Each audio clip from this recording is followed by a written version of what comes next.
ambayo inakupa hadhi ya kuanza wiki yako vizuri. Nikukumbushe tu kwamba leo ni tarehe 4 mwezi ukiwa ni Mei mwaka 2026 na ni mwezi ambao tunaanza ni siku ambayo tunaanza mwezi kwa mpigo. Kumbuka basi leo ndio siku ya kwanza ya wiki, kwa hivyo tunaanza rasmi mwezi huo wa Mei na siku hii ya Jumatatu. Nikukumbushe tu katika siku ya May 4th imekuwa basi na significance nyingi duniani nzima. Tukiangalia basi upande wa China, wanakumbuka siku hii ya May 4th kwa sababu kuna May 4th movement ambayo basi leo uko upande wa China ni anniversary yake. Wanaongelea kwa sababu wanasema kwamba ni movement, political movement ambayo ilianza mnamo 1919 tarehe kama leo, ambapo ni movement ambayo ilichangia katika mageuzi na paka sahihi wa China wanasherehekea kitu ambayo inaitwa modern Chinese nationalism. Karibia sana. Jina langu ni Hassan Lewa Bluesmile. Unanipata katika mtandao yote ya kijamii, katika mtandao wa Facebook @HassanLewa Bluesmile, vile katika mtandao wa X @HassanLewa Bluesmile, pale katika mtandao wa TikTok @HassanLewa Bluesmile, vile Instagram hivyo @HassanLewa Bluesmile. Unatupata mubashara sisi kama wana KUTV pale katika mtandao wa YouTube @KUTV Kenya. Vile ukisonga tena katika mtandao wa Facebook unatuona mimi ana kwa ana mubashara pale katika KUTV station. Vile tuko katika mtandao wa TikTok @KUTV Kenya. Vile mpenzi mtazamaji, usisahau kuzungumza nasi. Kama unatutazama, zungumza nasi, tuambie unahisi vipi, Jumatatu yako iko vipi, na vile tutakuwa basi tunaendelea kufikia hapo na tutakuwa basi tunasoma zile jumbe zako. Kwa hivyo bila kupoteza wakati, tuingie katika barabara, tukueleze jinsi barabarani kunasemaje, magazeti yanasemaje, vile tukueleze viwango joto huku vya anga. Ujue kama kutakuwa na mvua, kutakuwa na joto, uwe ngangari mpenzi mtazamaji. Tuingie katika barabara.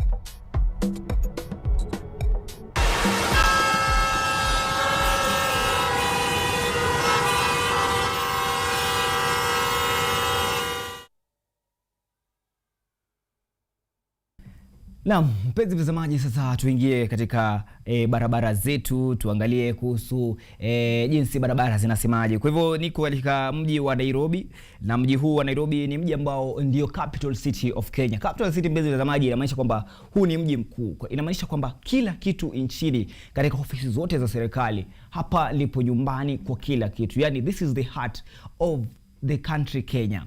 Kwa hivyo tuangalie katika barabara zetu. Naangalia katika barabara ya Mombasa Road, barabara iko shwari kabisa, isipokuwa kuna jam kidogo pale unapoelekea Mlolongo, baada tu kutoka ile barabara ya Kitengela ukielekea Mlolongo, hapo maeneo ya Shell, kabla ufike maeneo ya Valley View.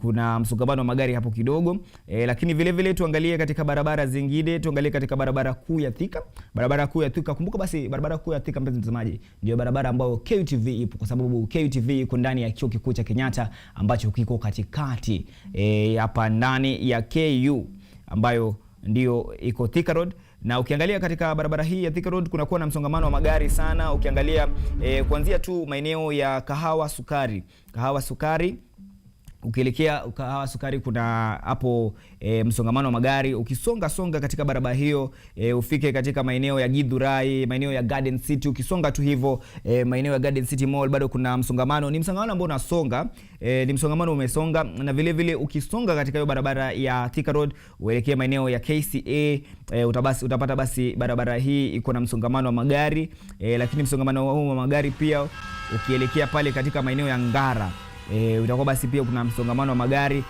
Vile barabara ya Kiambu, barabara ya DCI hii ambayo inakupeleka paka maeneo ya Northern Bypass, iko kidogo pale na msongamano wa magari, lakini kutoka Muthaiga paka pale DCI pale kuna msongamano wa magari. Barabara zingine ambazo ziko na msongamano wa magari, naona hapa barabara ya Gigiri pale katika maeneo ya Gigiri kidogo pale kuna msongamano wa magari. Kwa hivyo mpenzi mtazamaji, tutakuwa basi tunakujuza barabara zetu ziko vipi, tutakuwa tunakujuza jinsi barabara hizi ziko, na iwapo barabara basi inakuwa inasonga tutakuwa basi tunakujuza vile vile. Tuingie katika viwango joto vya nchi hii ya Kenya. Tuangalie katika mji wa Nairobi. Wanasema watafiti wa hali ya hewa wanasema kwamba leo ikiwa basi ni May 4th, kunatarajiwa basi kuwe na majira ya asubuhi. Barabara ya asubuhi ikiwa basi ni barabara ya asubuhi. Tunaangalia pale maeneo ya asubuhi kuna viwango joto vitakuwa 19 degrees Celsius, na tukitarajia kukuwe na mvua, chances za mvua zikuwe basi ni 5%. Kwa hivyo mpenzi mtazamaji, tunaangalia katika maeneo mengine ya miji. Tukiangalia maeneo mengine ya miji, tunaingia katika mji wa Mombasa. Mji wa Mombasa pale wanasema kwamba kutakuwa na jua, mostly sunny pale na vile na viwango joto vinatarajiwa kuwa between 30% to 26%. Vile katika maeneo ya Kisumu kutakuwa basi vile na mvua kidogo, na viwango joto vitakuwa kutoka chini ni 23% hadi 28 degrees Celsius. Na katika hii mvua wanasema kwamba kutakuwa na mawingu for the better part of the day. Vile tukisonga mbele tunaangalia katika mji wa Nakuru ambao wanasema kwamba kuna tarajiwa kuwa na thunderstorm kule, mvua ambayo itakuwa basi na radi.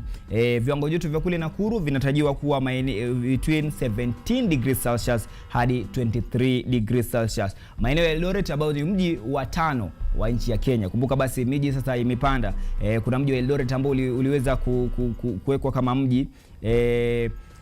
Kwa hivyo huko Eldoret kutakuwa basi na mawingu, vile kutakuwa na mvua.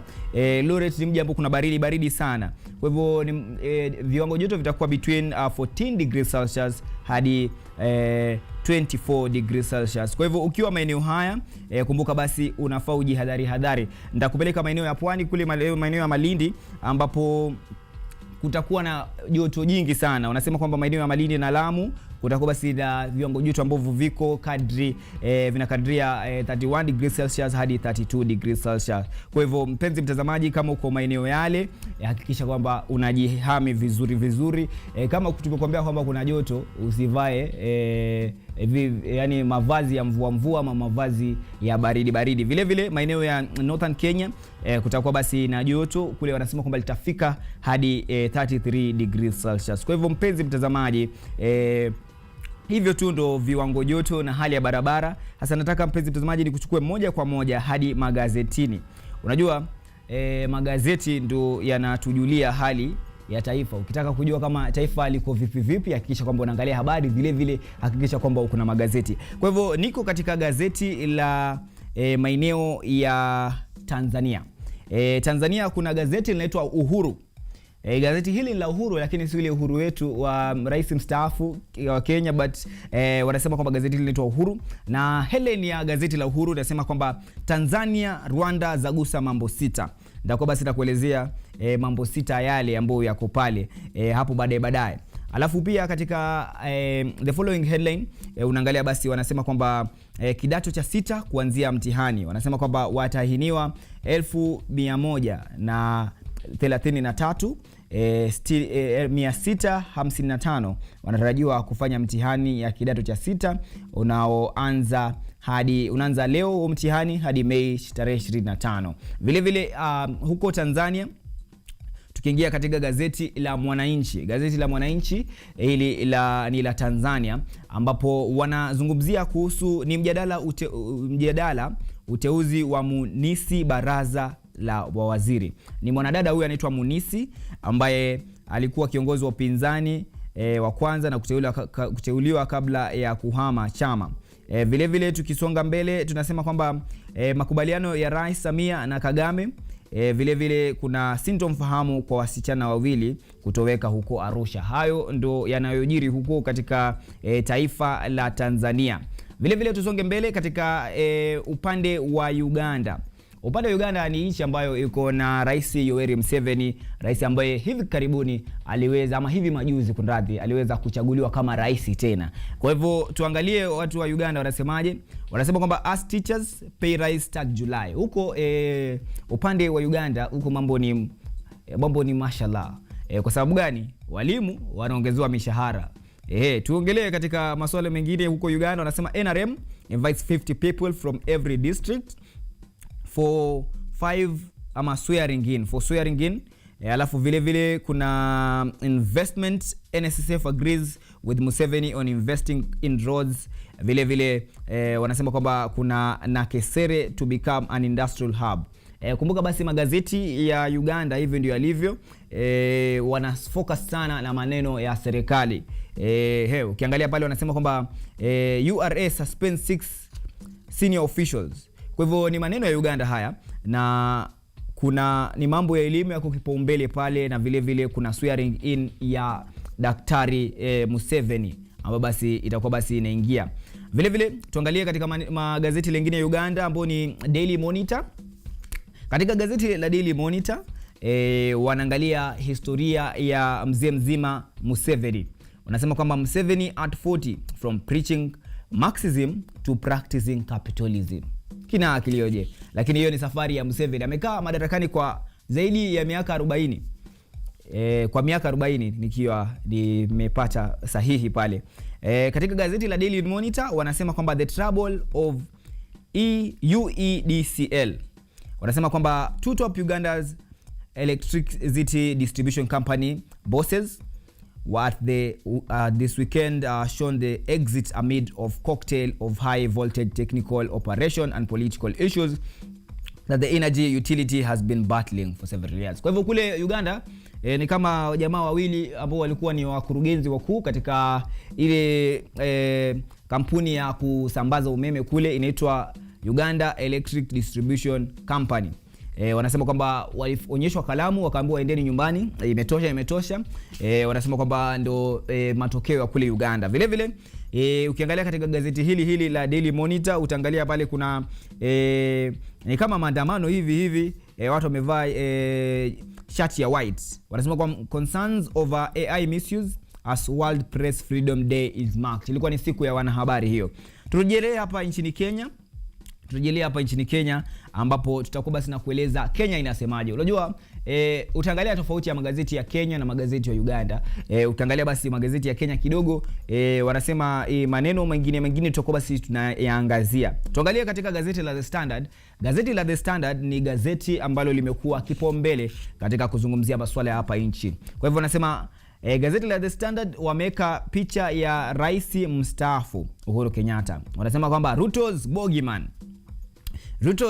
Nini gazeti la The Standard? Na vile pale katika gazeti la The Standard wanasema kwamba with Mount Kenya's voting bloc seemingly defiant towards President William Ruto's 2027 re-elections bid, Ruto's appointment have turned their anger and frustration on retired President Uhuru Kenyatta in what is becoming the norm. The Ruto administration has made Uhuru its punching bag whatsoever. It's under pressure from Kenyans to deliver on the promises in attempt to deflect attention. Kulingana na gazeti la The Standard, wanasema kwamba kumekuwa na atiachi kati ya ile azimio la rais Uhuru Kenyatta ama kunradhi rais wa sasa Ruto kujaribu ku win back Mount Kenya, na pale wanasema kwamba inaonekana kwamba hawa watu wa serikali wanajaribu kumshambulia rais mstaafu Uhuru Kenyatta kwa sababu na zile hasira kwamba eneo la Mount Kenya halipo nao sana. Sisemi mengi, hilo ni gazeti la The Standard. Vile tukiongezea maneno ya mlima, tunaingia katika gazeti la Taifa Leo. Gazeti la Taifa Leo linaangazia masuala ya mlima Kenya. Wameka pale picha ya Rais Ruto, na katika ile headline yao wanasema kwamba mlima na uachia Mungu. Jameni, mlima na uachia Mungu. Anasema kwamba mlima na uachia Mungu. Huyu ni Rais Ruto ambaye alisema kwamba japo ufuasi wa mlima Kenya unateleza, Mungu atamrahisishia mambo kufikia mwaka 2027. Alizungumza haya akiwa huko Murang'a kwa mara nyingine baada ya kuzuru huko juma lililotangulia. Rais alifukia wapinzani wake akisema kwamba wanalojua tu ni uzushi na ukabila tu, akiamini kwamba rekodi yake ya maendeleo itamwokoa uchaguzi ujao. Kwa hivyo sijui kama kulingana na macho ya taifa leo, rais alisema kwamba ni sawa, ni kugumu lakini Mungu atatenda. Asubuhi ya leo tu inatukumbusha kwamba tusisahau Mungu, tumgeukie Mungu, kwa sababu kama wanasiasa wanarudi kwa Mungu, sisi ni nani? Tusonge mbele. Katika maeneo ya Kenya, hapa nchini Kenya, bado tunaingia katika gazeti la The Daily Nation. Hasa gazeti la The Daily Nation, headline yake ya kwanza, wameka pale picha ya Rais Ruto na affordable housing. Alafu headline yao wanasema kwamba housing job roll.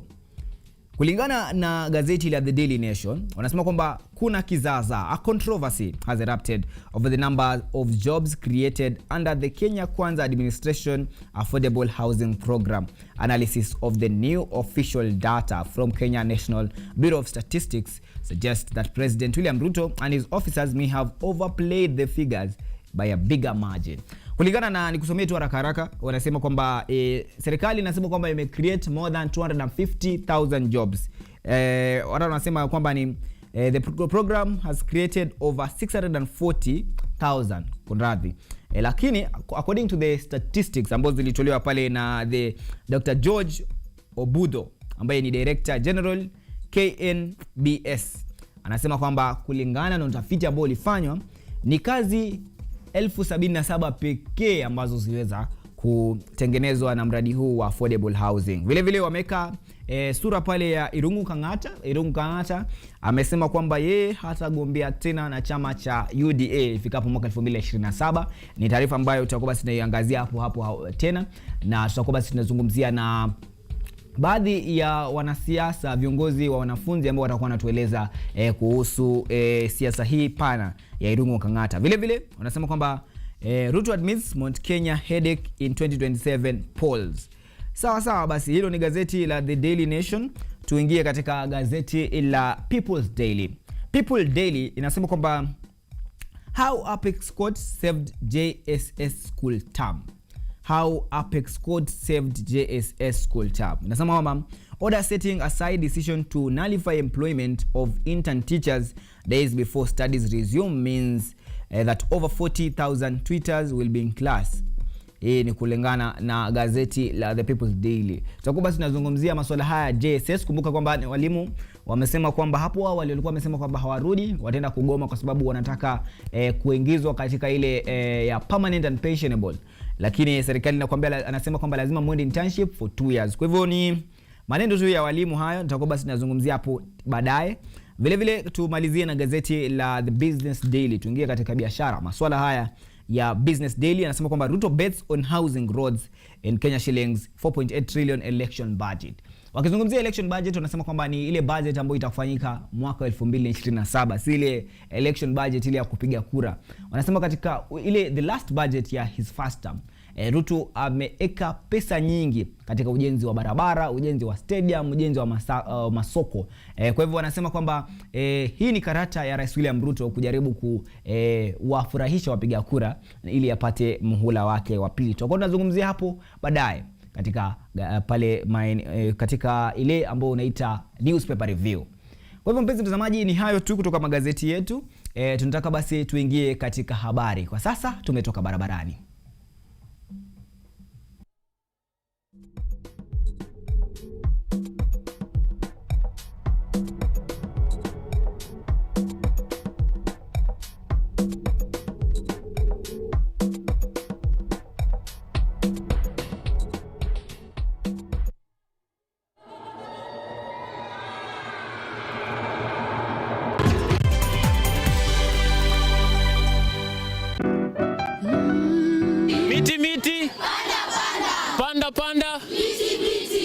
Our planet's future is in our hands.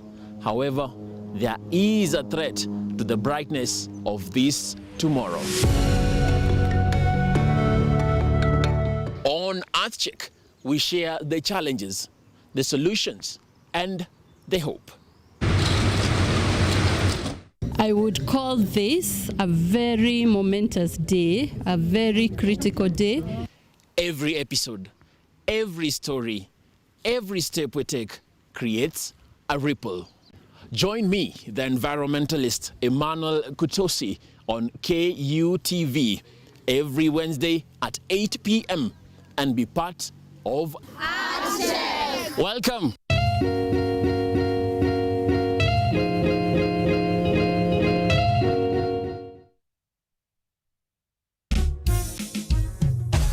When you look at the topic that we are breaking down today, perhaps from your end, where do you pick up from when you look at this topic particularly?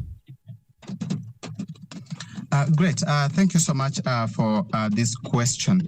I believe that from the recent reports, the position where Africa is as we stand is a very, very delicate but very interesting position, because previously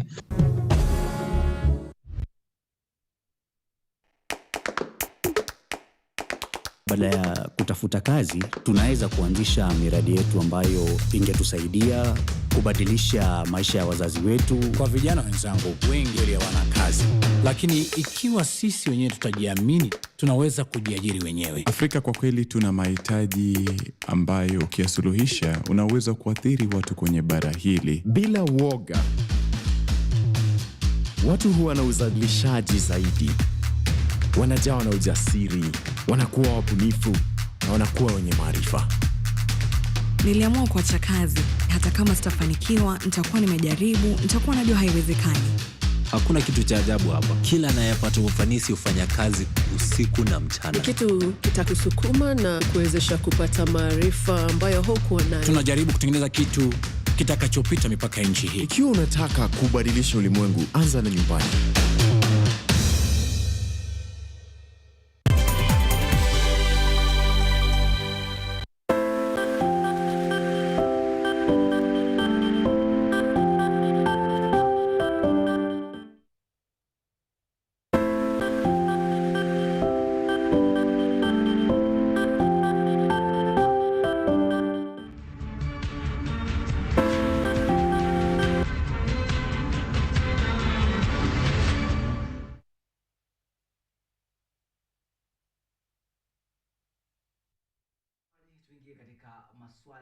Habari, tuangalie nchi inasemaje asubuhi ya leo. Tusonge katika habari ya kwanza, ambapo Rais William Ruto ameendelea kuwataka wapinzani wake kuonyesha rekodi yao ya maendeleo na utendakazi kabla ya uchaguzi mkuu wa mwaka ujao, akisisitiza kwamba Wakenya watachagua viongozi kulingana na kazi wanayofanya. Rais alisema haya katika ibada ya Jumapili huko Murang'a, ambapo anaendelea kukwea mlima licha ya sehemu hiyo ya Mlima Kenya kukisiwa kuwa ngome ya Rigathi Gachagua.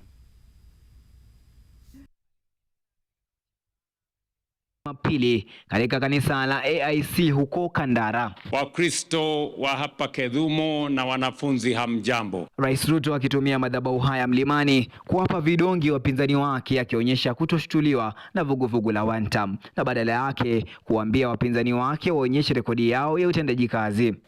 Nyinyi kama watu wa hapa Murang'a, si kila kiongozi anapimwa na ile kazi amefanya?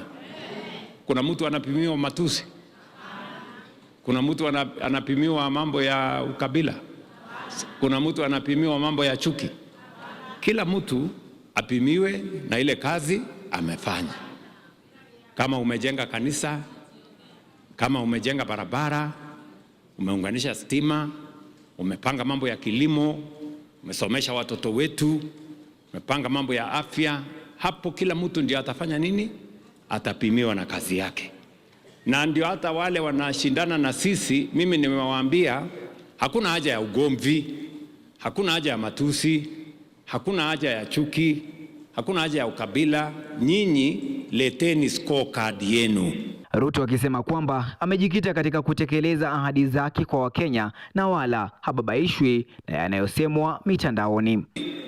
Unajua siasa hii Kenya ni mingi na watu wa kuongea ni wengi, lakini watu wa kufanya kazi ni wachache. Wale wa maneno mingi ndio wanajaza maneno katika airwaves, mitandao na kule kwingine. But those ones, they don't bother us. Katika ibada hiyo, mbunge wa Githunguri Gathoni wa Mushomba, ambaye hapo awali alikuwa mrengo wa one term kabla ya kugeuza mrengo na kujiunga na jeshi la two term, alimiminia Rais Ruto sifa kwa maendeleo. Mimi ni mmoja wa wale walikuwa wanasema Rais William Ruto hakuna kazi anafanya. Na nimetangaza Kenya yote nikasema hakuna kazi mimi naona imefanywa. Lakini nimefika pahali nikaona ni ulimo. Kwa sababu huwezi sema hakuna kazi inafanywa na pahali unaishi unaona soko inajengwa. Wengine waliojiunga naye nao hawakukosa kuendeleza injili ya Totam. Sisi watu wa Murang'a tuko Singapore. Ninyi mnakuja Singapore, sisi tuko Singapore. Tuko na modern market, tuko na barabara, tuko na milk coolers, huko ni Singapore. Sasa watu wa Laikipia, karibuni Singapore. Na tunakuomba Your Excellency, usichoke kujenga makanisa. Tumeona umepigwa sana sababu ya kuenda makanisa, ukijenga kanisa na ukijenga nchi. Usichoke kuenda kanisa. When you complete the temples of the Lord you complete your houses, and the Lord you complete. Rais Ruto anazidi kukwea mlima licha ya mlima huu kuonekana kuwa ngome aliyekuwa naibu wake Rigathi Gachagua. Ziara yake leo katika kaunti ya Murang'a ikiwa ishara ya juhudi zake za kukwamilia mlima bila kujali nyimbo za one term. Ona nie niliokuwa Hassan, Lewa, KUTV. Na tusonge mbele. Sasa kinara wa chama cha DCP Rigathi Gachagua amethibitisha tena kwa mara nyingine kuwa atawania urais kupitia muungano wa serikali mbadala, akisisitiza kuwa hatua hiyo haitasababisha hofu kuhusu umoja wa viongozi ndani ya upinzani. Akizungumza katika ibada ya kanisa la PCEA Ilasit eneo la Kajiado Kusini katika kaunti ya Kajiado, Gachagua amesema kwamba wagombea mbalimbali ndani ya upinzani hatimaye watakubaliana kuwa mgombea mmoja pekee atakuwa basi anamkabili Rais William Ruto katika uchaguzi mkuu ujao. Akihutubia waumini katika kanisa la PCEA Ilasit kaunti ya Kajiado, kiongozi wa DCP Rigathi Gachagua amesema kwa sasa kila mgombea wa upinzani anaendelea kujitafutia umaarufu na uungwaji mkono katika harakati za kuwania urais. Gachagua amesisitiza kuwa hatoweza kuwa sababu ya mgawanyiko ndani ya upinzani na kuapa kuunga mkono mgombea atakayeibuka mshindi katika mchakato wa uteuzi wa mgombea wa urais. Watu ya DCP wameniambia nipiganie kiti cha urais na niko hapo. Lakini tungetaka tuambie Wakenya wasikuwe na wasiwasi. Sio kusema kusimama kwangu inaweza gawanya upinzani. And I want to promise the people of Kenya that Rigathi Gachagua cannot be the dividing factor in the quest for one presidential candidate. Mimi nina matumaini na ninaomba wateue mimi. Naona nimetosha. Lakini kama haitawezekana, isemekane ni mwingine ndio tuweze kutoa huyu jamaa, mimi nitamuunga mkono. Kuhusu mashambulizi ya hivi karibuni dhidi ya rais mstaafu Uhuru Kenyatta, Gachagua amewataka kumwacha rais mstaafu, akisisitiza kuwa anastahili heshima. Mimi ningetaka kuambia hao viongozi muachane na rais Uhuru Kenyatta. Rais Uhuru Kenyatta ni kiongozi wetu, amestaafu, lakini si kusema because he is retired, his mind is retired. He still has an opinion. He still retain his constitutional right to express his opinion, to have a political choice, to have freedom of expression, to have freedom of assembly. Wawachane na rais Uhuru Kenyatta. Akisifu uongozi wake, Gachagua amesisitiza kuwa Uhuru Kenyatta ana uhuru wa kikatiba kujiunga na upande wowote kisiasa na kutoa maoni. Because rais Uhuru Kenyatta aliwachia wewe William Ruto nchi ambayo imesimama. Siku Uhuru Kenyatta amekuweko, Linda Mama ilikuwa anafanya kazi, si ndio? Edu Afya ilikuwa anafanya kazi. Watoto wa university walikuwa wanasoma. Mashule alikuwa anapata pesa. Hatukuwa na wahuni wanasumbua Wakenya. Sasa nyinyi mnatukana Uhuru Kenyatta kuliko muambie Wakenya how will you fix what you have missed. Aidha, Gachagua amemkosoa Rais William Ruto kwa kuhusisha baadhi ya mawaziri wanaohusishwa na ODM katika kamati ya usimamizi ya kati, akisema si sahihi kwa viongozi wa umma kujihusisha na siasa za kivyama. Huku akiendelea na ziara yake ya siku 3 kaunti ya Kajiado kutafuta uungwaji mkono wa jamii ya Wamaa, matamshi ya Rigathi Gachagua sasa yanaashiria kuanza kwa siasa za mapema za urais, huku viongozi wa upinzani wakiendelea kujipanga na kujenga uungwaji mkono kabla ya uchaguzi mkuu ujao. Rajab Juma, runinga ya KU. Na mpenzi mtazamaji, swali ni hilo moja: nani atasimama dhidi ya Rais William Ruto mwaka 2027? Tusonge mbele kwamba Waziri Mkuu Musalia Mudavadi amesema kuwa Kenya na Japan imejitokeza kuimarisha ushirikiano wao katika uwanja wa biashara, uwekezaji na maendeleo ya ushiriki wa kimataifa. Mudavadi alisema haya akipokea ujumbe kutoka serikali ya Japan, ambapo aliongoza na waziri wa mambo ya nje Motegi Toshimitsu. Kwa mujibu wa Mudavadi, Kenya na Japan zitatathmini maendeleo ya uhusiano wao na kuchunguza maeneo mapya ya ushirikiano ili kusawazisha biashara, kuongeza ufikiaji wa masoko na kuhamasisha ongezwaji thamani wa bidhaa za Kenya zinazouzwa nje. Viongozi hao wawili wametaka hatua za haraka na ushirikiano katika kuimarisha mahusiano ya kibiashara na kuhamasisha uwezekaji.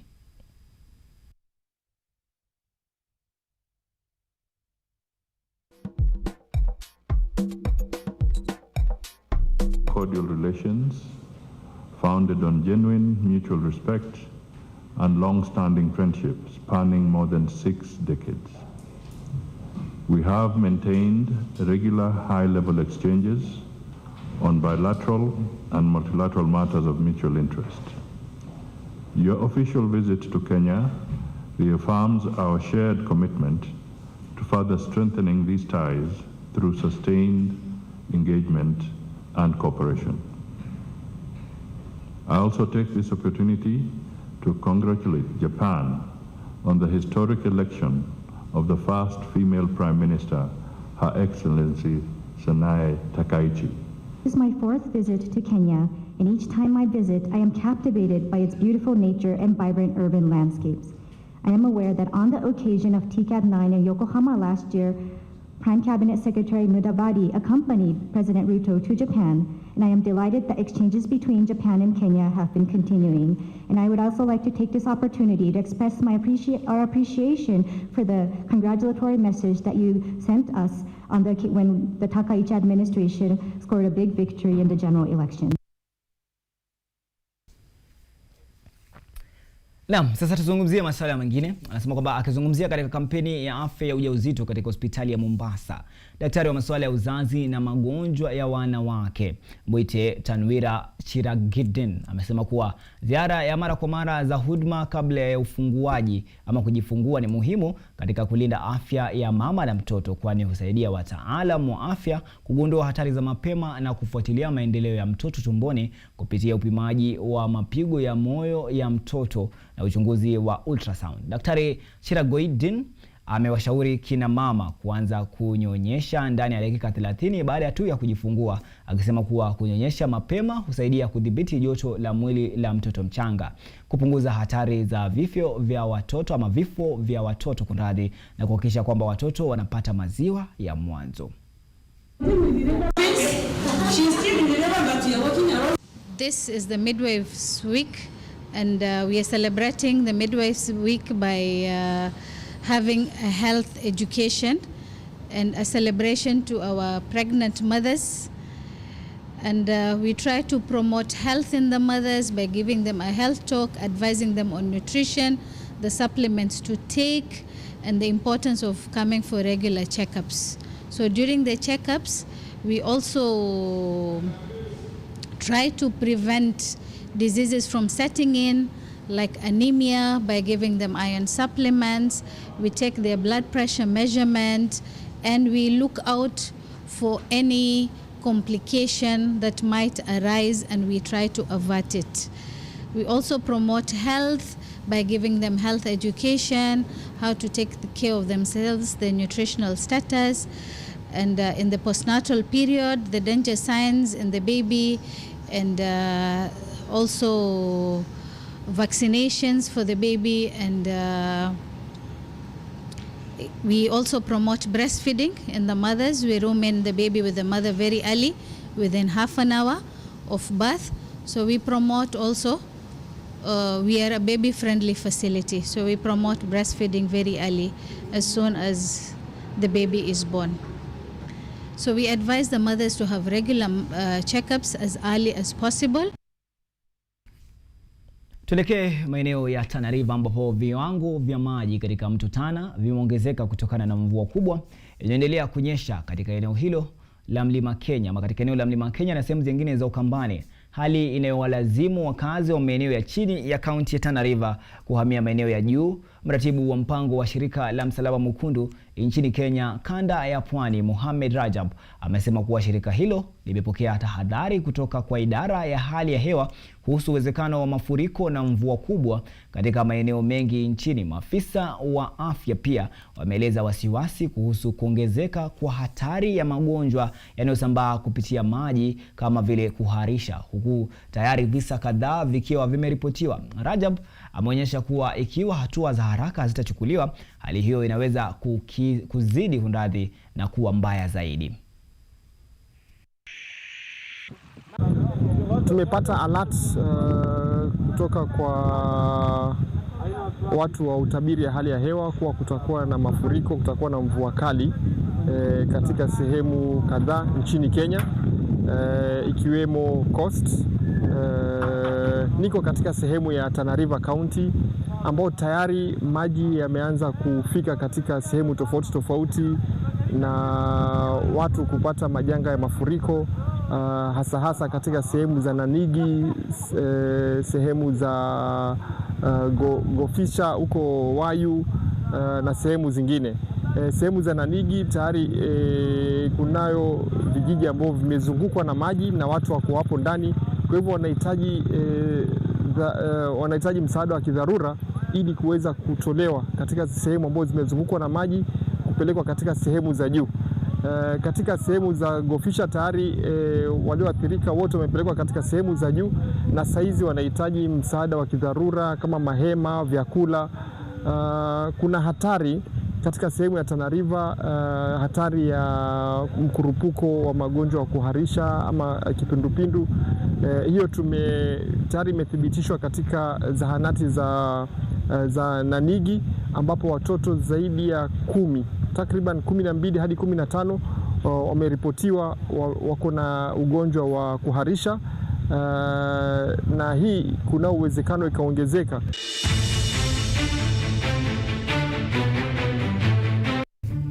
Naam, sasa mpenzi mtazamaji, tuingie katika habari nyingine kwamba seneta wa Embu Alexandra Mundigi amewaahidi wakulima wa makadamia kuwa mswada wa maendeleo ya karanga na mazao ya mafuta ya mwaka 2023 ambao kwa sasa unapitiwa na Seneti.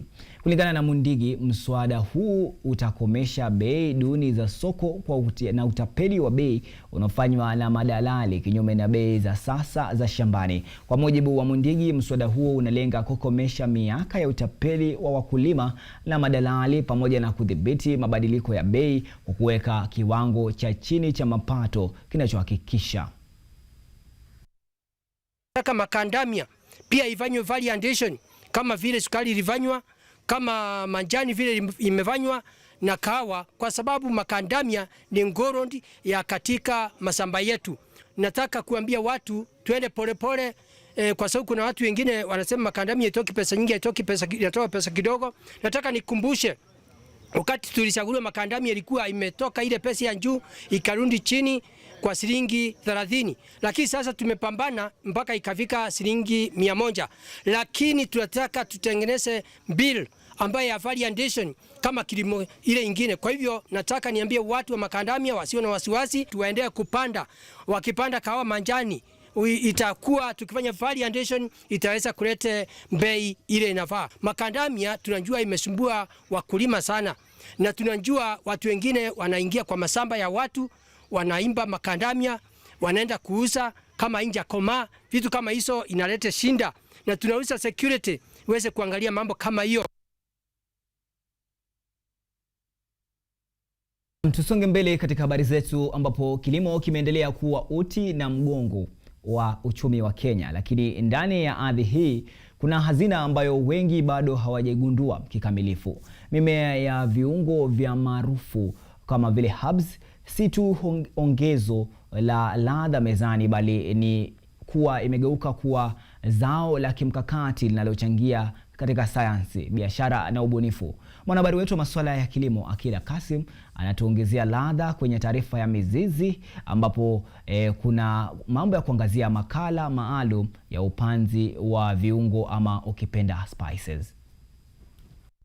Wanasema utamu wa chakula ni viungo na ladha ya vinywaji ni uwiano sahihi wa viambato, lakini nyuma ya ladha hii tamu kuna mikono ya wakulima wanaojitolea kufanya kilimo cha viungo ili kuongeza thamani mezani. Mimea ya viungo maarufu kama herbs ni rasilimali muhimu yenye thamani kubwa duniani. Mimea hii hutumika si tu kuongeza ladha kwenye vyakula, bali pia katika tiba asilia kama aromatherapy na hata katika sekta ya vipodozi. Mtazamaji, kutoka shamba la Shania, kaunti ya Machakos, tunakutana na mkulima anayefanya kilimo cha viungo anayejulikana kama Moses Otieno, maarufu kama Young Farmer. Mnamo mwaka 2019, Moses Otieno alichukua hatua ambayo wengi huiogopa. Aliacha ajira yake na kuanza upya, akigeukia kilimo cha viungo. Nimejaribu other types of farming, naona ina fail, so I had a friend of mine mwenye alijaribu kuniintroduce na nikafanya statistics zangu, nikafanya research, nikaona inaweza, nikatafuta market vile iko, vile control nini, ndo nikaingia. So specifically hii nilianza 2019. Hapa kuna kilimo tofauti za mimea ya viungo kama rosemary, thyme ikiwemo lemon thyme na winter thyme, tarragon, oregano na mint. Kila mmea huchukua takriban miezi 3 kukua na kuwa tayari kwa kuvunwa. Maji ni muhimu sana katika ukuaji wake. Kilimo cha rosemary ama spices in general, kwanza chenye unafaa uangalie apart from wewe kukua na shamba, angalia maji kwanza. Is your source of water reliable? Ni hiyo maji lazima ikuwe unaweza ipata at least 10,000 liters a day. Upatikanaji wa maji kwa wakati sahihi hubaki kuwa changamoto inayoweza kuathiri mavuno kwa kiasi kikubwa. Ila kukabiliana na changamoto hizi, wakulima wanageukia mbinu bora, ikiwemo matumizi ya mbolea hai na cocopeat kuboresha rutuba na unyevunyevu wa udongo. Tunatumia manure first. Unaona, wakati sasa tuna prepare land, kwanza tuna mix hiyo mchanga. Wakati tuna raise these beds, tuna mix na manure. Unaona, tukisha mix na manure tunapanda, lakini within the process ya mmea kugrow kuna zile fertilizer huwa tunaongezea ndio tukue na fast growth, na pia ndo tupate tufanye mmea yetu ikuwe na ile weight tunatarajia. Mbolea ina jukumu muhimu katika kuboresha rutuba ya udongo, husaidia kuongeza virutubisho, kuboresha muundo wa udongo na kuwezesha uhifadhi maji pamoja na hewa. Itabaki igrow tena hivyo. Unaona? Mkulima hutumia mbolea ya aina ya cocopeat ambayo anaipanga vizuri kwenye kitanda cha kitalu hiki ama seedbed na kuotesha mimea. Baada ya siku chache mmea huanza kuota. Cocopeat husaidia kuhifadhi unyevu na kurahisisha uotaji wa mimea. Feed na hiyo mambo na feeding ndio hapo sasa fertilizers zinakujia. Unapata kuna tumeapply mambo na NPK, kuna hizo calcium, kuna magnesium, kuna urea, hizo zote huwa tunatumia. Magonjwa ya mimea yanaweza kuathiri uzalishaji, hasa yakisababishwa na mabadiliko ya hali ya hewa au vimelea. Ugonjwa kwa kawaida hutokea na kuenea kutoka msimu hadi msimu kulingana na uwepo wa pathojini fulani na hali ya mazingira. Lakini je, mkulima wetu Moses anatumia mbinu gani katika kukabiliana na magonjwa hayo yanayotokana na mimea ya viungo? Recommended chemicals zenye tunafaa kutumia. Hatutumii tu any chemical. Okay, kuna zile chemical yes zinaweza tumika kucontrol pests and fungal diseases, lakini kuna zile specific zenye ziko recommended. Hizo ndo huwa tunatumia. Tuseme mostly inakuwa attacked na caterpillar. Caterpillar mara mingi huwa tunatumia Dynamec, ndio huwa inaimaliza, ama tunatumia dawa ingine kidogo inaitwa Alonze. Katika kuboresha uzalishaji wa mimea ya viungo, teknolojia ya kisasa imekuwa nguzo kuu katika kuimarisha mimea hii. Teknolojia sasa inachukua nafasi kubwa katika upanzi wa viungo. Mfumo wa umwagiliaji wa matone maarufu kama drip irrigation unahakikisha kila mmea unapokea maji kwa kiwango sahihi. Na tayari mkulima Moses amewekeza kwa kuongeza kununua mabomba ya umwagiliaji maji shambani. Kwa upande mwingine kuna matumizi ya teknolojia ya fertigation. Hii ni mbinu ya uwekaji wa mbolea kupitia mfumo wa umwagiliaji. Katika bomba hili kwanza mkulima anafaa kuunganisha na mabomba ya maji yanayopeleka maji hadi shambani. Baada ya kuunganishwa kupitia mvuto wa shinikizo la hewa, kupitia bomba hili linaweza kuvuta mbolea ambapo virutubisho hupitishwa moja kwa moja hadi kwenye mizizi ya mimea. Mfumo huu unajulikana pia kwa jina kama vinjuri. Tunaifungia hapa. Unaona tukifunga hapa haitumii hii. Hiyo ni maji peke yake inaenda. Lakini tukifunga hapa hivi. Tufunge hapa, nikifunga hapa na nifungulie hapa. Unaona? Inamaanisha sasa inakuja inapanda, inaenda. So wakati inapanda, hii nayo inafanya the opposite of this. Hivi, hii inaanza kuvuta. Wakati inavuta hii dawa. Mix na hii ikienda.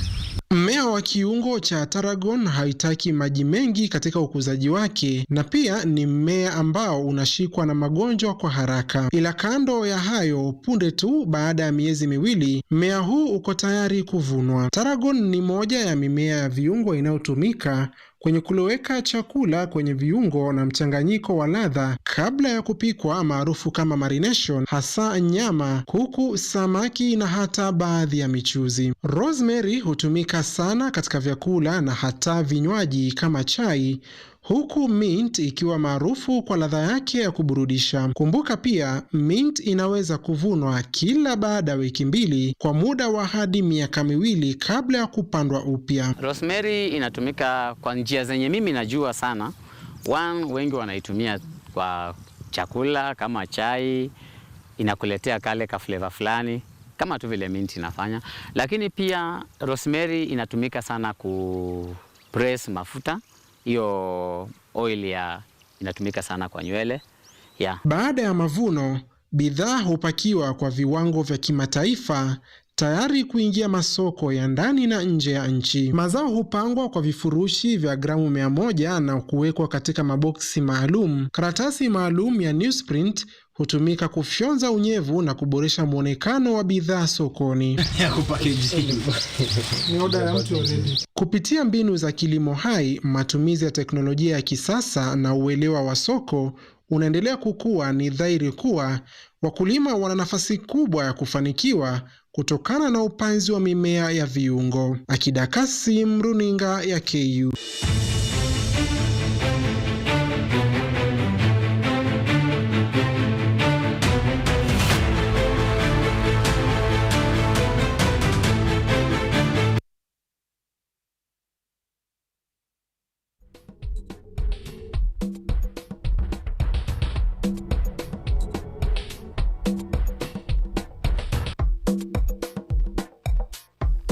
Na mpenzi mtazamaji, na hapo ndipo tunamalizia habari zetu za asubuhi. Tumekujuza jinsi Kenya ilivyo asubuhi ya leo, na baada ya habari hizi tutakuwa basi tunaye moja kwa moja mchoraji mashuhuri hapa jijini Nairobi, mwite Art by Dominic Otieno. Atakuwa basi anatuelezea mengi, lakini kwa sasa habari ndo hizo. Naam.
Thank you.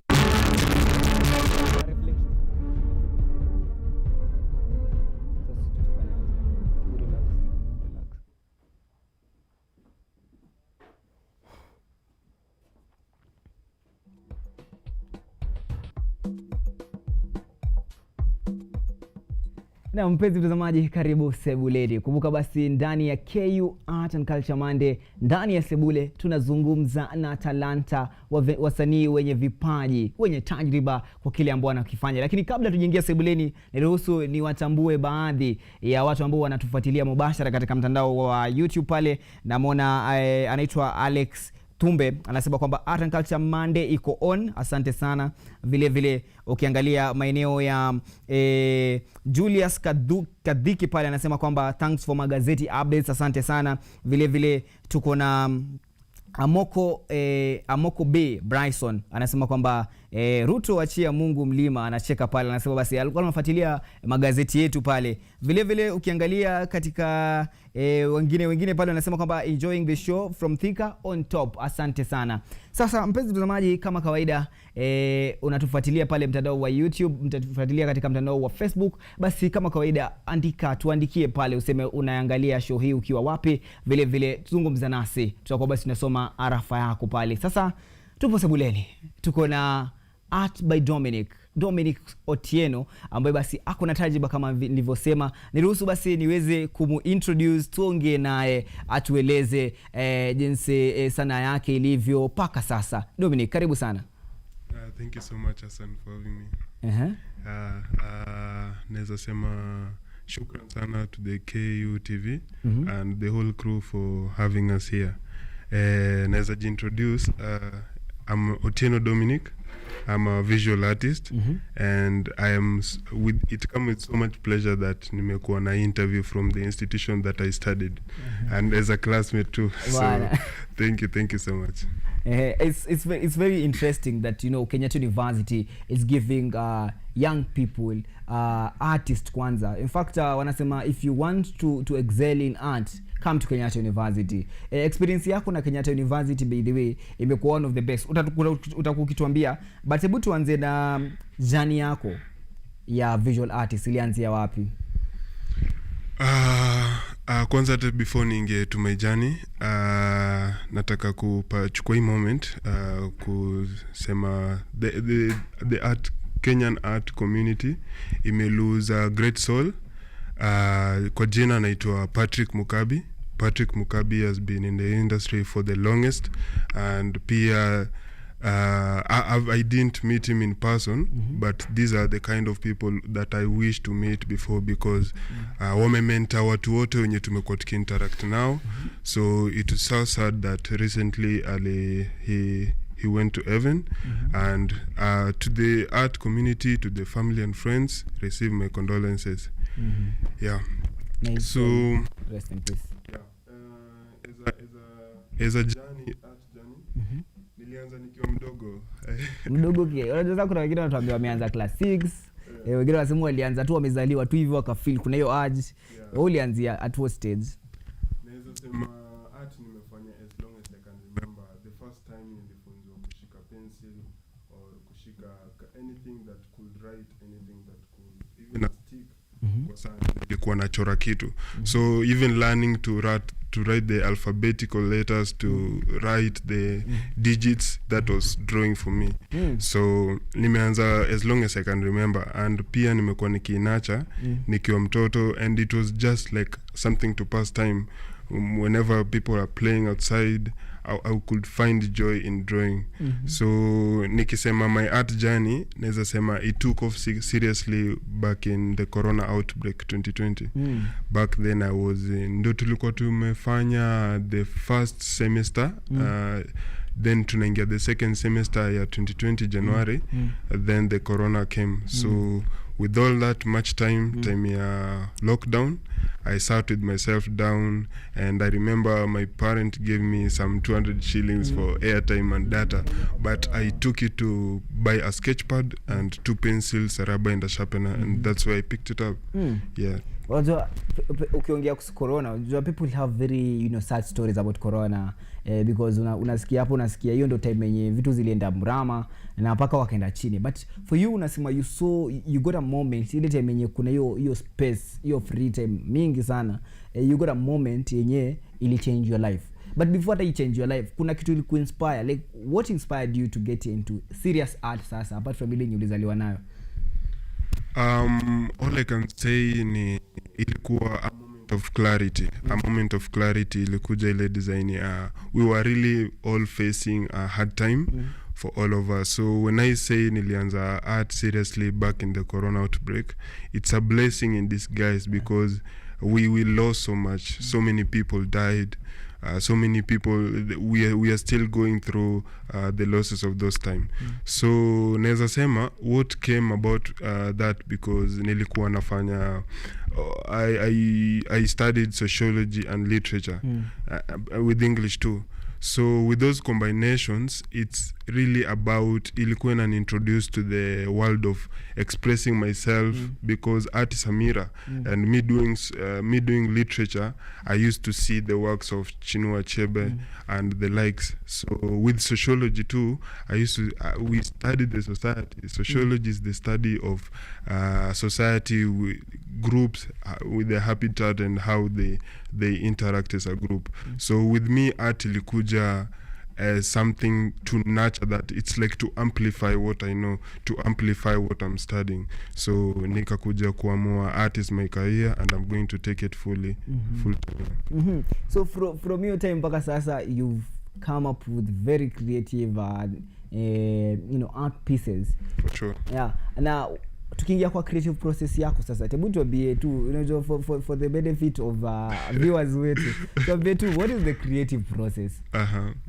So really, okay, the creative process ni kitu ina take much. It takes it's a mentally it's a mental thing, it's a physical thing, it's a spiritual thing also, in terms of as an artist, let's say as those artists that are pursuing art as a career and all that, there's people have different ways and different backgrounds that they want to take art as a medium of expressing their journey in life. So for me personally, art is physical, mental, and spiritual.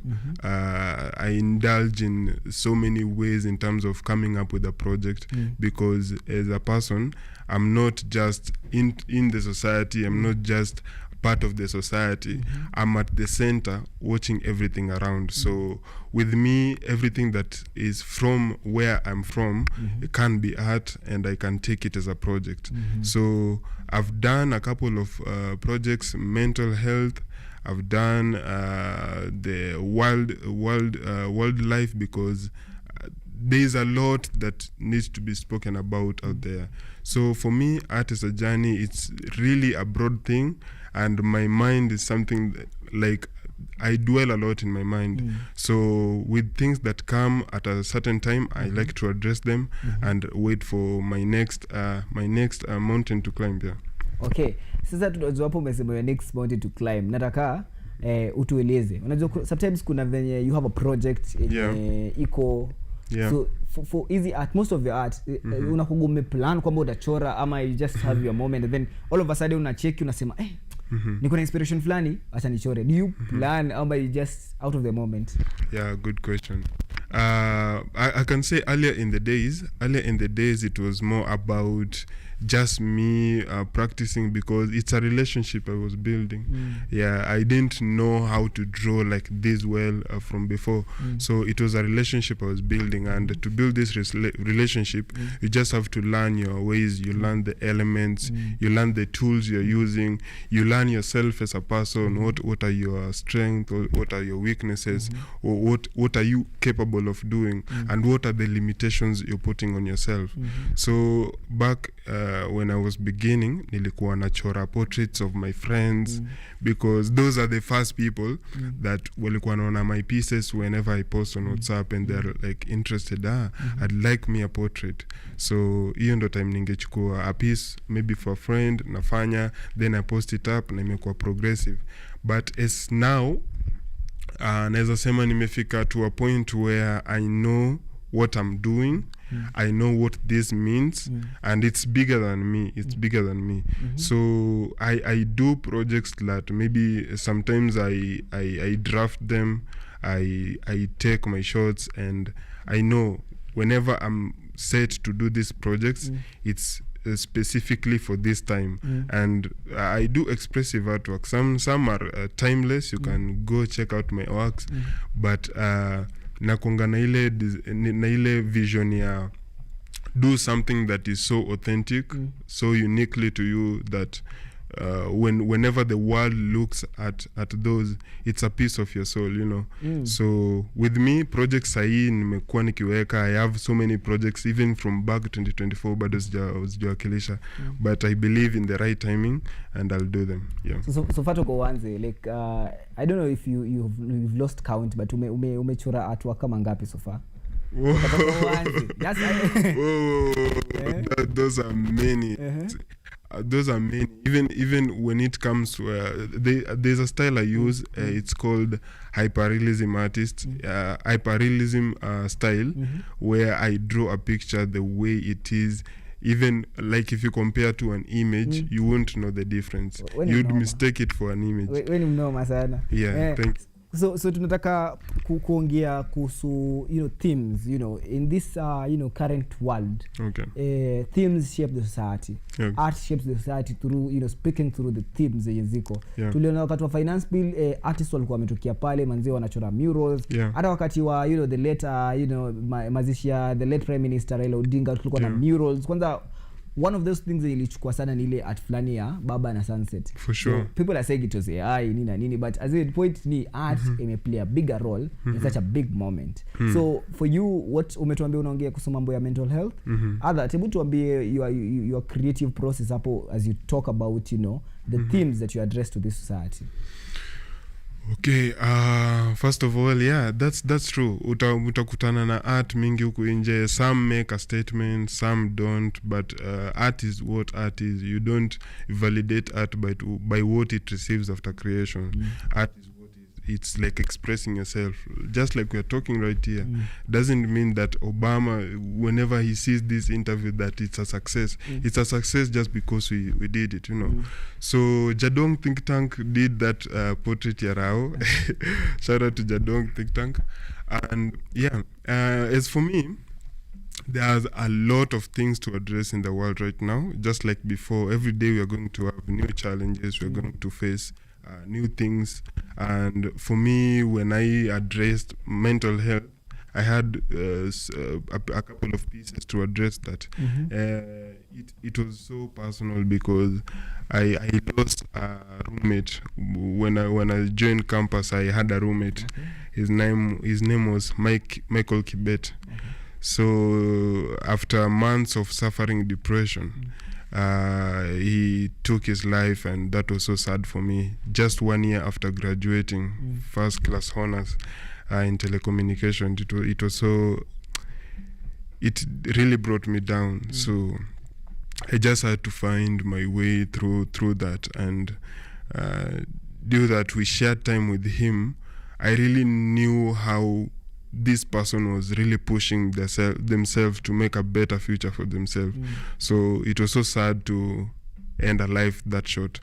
So I really took my time, and I found pieces that could best speak for my emotions at that time.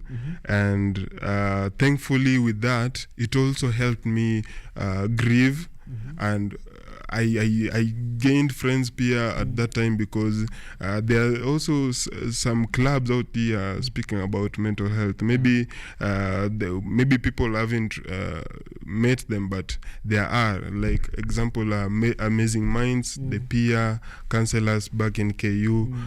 Bro, it was an amazing journey in terms of interacting with people with these things that we try to neglect, just being aware. So it's a sad story, but please, we need to stop. We need to stop this. Let's say the issues that bring about mental health. The first thing is like neglect. We ignore it. So ignorance is going to bring more damage than help. So for me, mental health, that was one I did back then, but progressively my works evolve. Sometimes I could do a piece that it's related to mental health because it's an ongoing thing. It's like my physical health. If I'm fit physically, I can work, but if I'm unfit mentally, I'm not going to do my best. So True. Yeah. Now let's talk about your art. Umetuletea some pieces of art. So kuna moja hapo, kuna hiyo chini, kuna venye kama sura ionekani. Yeah, so the one you pointed out, if you can see that image, you can just feel you can feel the pressure and the emotion in that frame, So that was the piece that I first did for the mental health, and it best expressed the emotions I had inside, because it's really a hard time, and for many of us, so many people are going through so many things, so many challenges. We come from so many different backgrounds. Hurt people hurt more people, because whenever you don't address what hurt you, you're going to end up hurting more people, because so for me, I've done that project with a couple of others. The one you're seeing on top, it's a drawing of 2 buffalo, and there's a bird also there. So you can read the mood of the piece, because there's a lot going inside there. I titled the piece Joey. Yeah, Joey. So for me, it's like love and fight. they are really one and the same, because if you don't fight for what you love, then what are you doing? Yeah. So there are two buffaloes there. Yeah. So they love one another, but they are fighting. Yeah. Love and fight. Love and fight. So, and also if you see the birds, it's like an harmonious feeling where you create your environment where you have peace, and it has to be like in an harmonious feeling with whoever you are partnering with. So the birds act as there's a role they play whenever they are on top of a buffalo or a rhino. Yeah, and it's good for them. Yeah.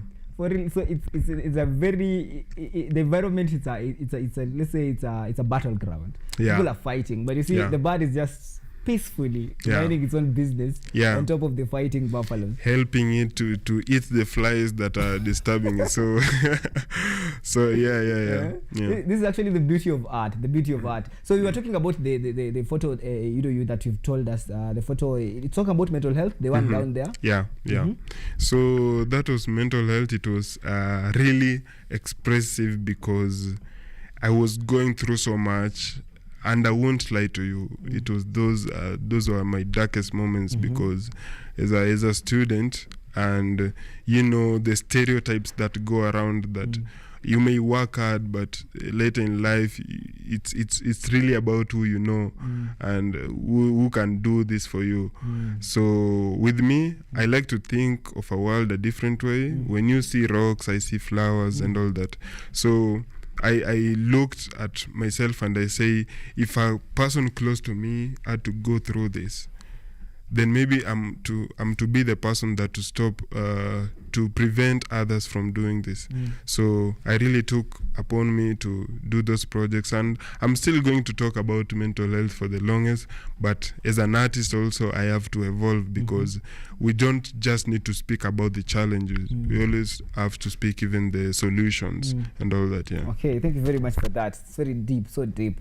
So today our take home there, you can see that even in a battleground, people are fighting, but whenever you see stones, you see flowers. Because you see, for someone, when you see the buffaloes, you just think that this is a battleground, people are fighting, there's no harmony. But you see the bird is just seeing flowers, eating the fleas and the flies. For sure. So that's a positive one. For sure. So as we finish up the interview, let's talk about the challenges that artists are facing, because we whenever there is some progress, there has to be challenges.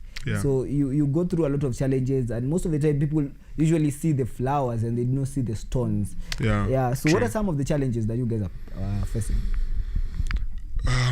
There's a lot of challenges that go about even just taking art as a thing, because people maybe sometimes from where they came from, their families and friends, maybe they don't see that as something to pursue as a career. They don't take it seriously, but it's your duty, you as a person who was interested in art, to pursue it persistently, because no one will believe it for you if you don't believe it. So challenges iko mingi. Our environment, mostly, let's say where we're from, Kenya, people are just beginning to accept art as something that it's a basic need in the society. We need art, and we can look from the society that we perceive as successful societies. They also have the art platform as something of a major institution for them. So we have a lot of challenges, because maybe an artist want to pursue this, they facing backlash. People are not really giving that much time to appreciate what they have. I can say in terms of even capital, where people start art, but to get the materials, to get the tools, to get the right mentorship and all that, it's a struggle for them. But we are a growing community, and hopefully in future we are going to make it a real business, because it's a business, but you're going to make it a real business, because this is also an export we can export these things out there. So if we are taken seriously, like the serious people we are, art is going to be a big thing. If you're to be taken serious. Now, we have social media coming up. And now we're finishing up. So let's talk a bit about the social media as we finish up. How has the social media space helped you guys in your art? Because especially now, we also talk about AI with social media. Tell us how are they affecting your art? I'd say the social media has been really a good thing because of the it helps people like share the artworks widely. Whenever you post on your Instagram post, you're really sharing to 8 billion people. So it's really about who is reaching out, who is seeing your art, and you yourself, are you consistent enough to speak to the world? So sorry, I've lost your question. What did you ask? We were talking about social media and AI, and then AI, but so you can just divide them. Talk about social media, and also let's talk about the AI, because now we see a lot of AI generated art. Okay. True. Social media has helped me. In fact, me myself, I used to be an introvert. I can say that's one of my my side, because to indulge yourself, to discipline yourself, to work on something, a project that takes a long time, I had to be an introvert. I do my work. So social media for me, it's a way of I can just communicate with anyone, anywhere in the world. So social media, it's a help, and I'd like artists to take that chance, because social media need artists too, because whenever you create those reels, whenever you tell those stories in your socials, people get them, and you interact to people so quickly, and you start to engage into meaningful conversations. And when it comes to AI, AI came and it came so rapidly. People are still confused sometimes, but AI is here, so you have to learn to pave through it, because AI does not take the value of art away. Actually, AI really increases the value of art. If you're a person who is doing art, so long as you're creating, from even creating your videos, doing something, and I'm speaking about all circle of art. If you're doing your stuff, put yourself out there. AI does not limit you, and AI cannot replicate what a soul makes. So it's you yourself, do your art thing, and AI, it's only making art more valuable, because we need the quality of human-made things. We need the vulnerability that you have. So for me, AI, it's really a good thing that it came, because now we are starting to look beyond what is real and what is not. It may get confusing, but please don't get it confused. I like your line of thought. So tell us your final remarks, where we can get you on social media, as you talk to your fans. So you can reach out to me from everywhere in the social media. That's Instagram, TikTok, Facebook, Threads, X.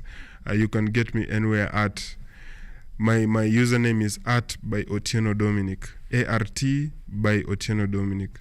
You can share it on your screen.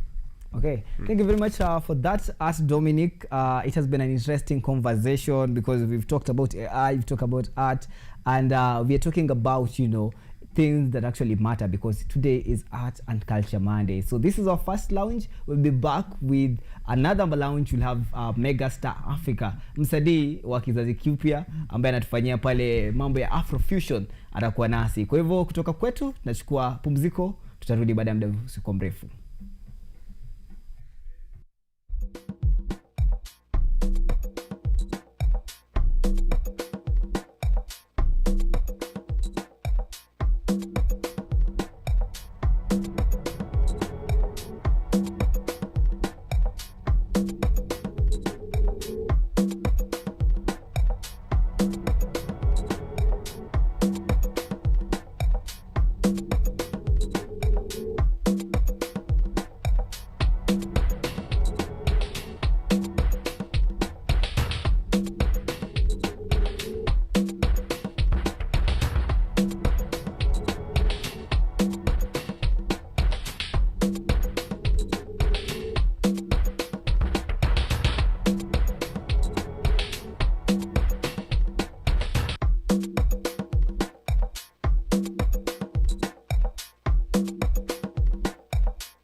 and treat again. Healing releases again. Yes. What do you mean by premium version? Zile files ndio na huko ndani. I'm telling you, this hospital is not what you think.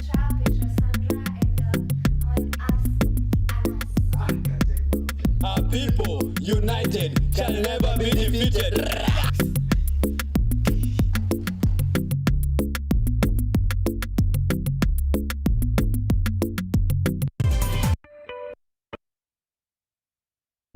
We treat and treat again.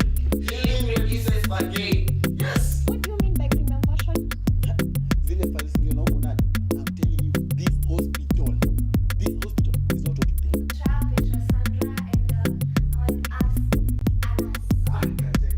Our people united shall never be defeated.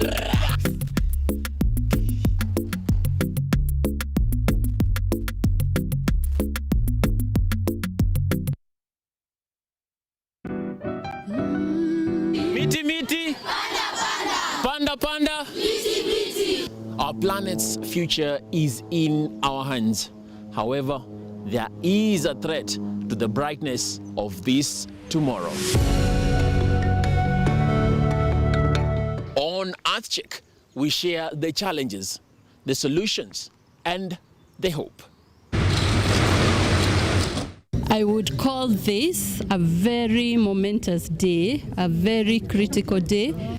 Every episode, every story, every step we take creates a ripple. Join me, the environmentalist Emmanuel Kutosi, on KUTV every Wednesday at 8 p.m. and be part of Hassan. Welcome.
Ugari wena wasi kwa sangiri na nasi matakia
Omwana wakabaka osane no puliriza baby yo ya kuwerewo ebyange sibirisa yo baby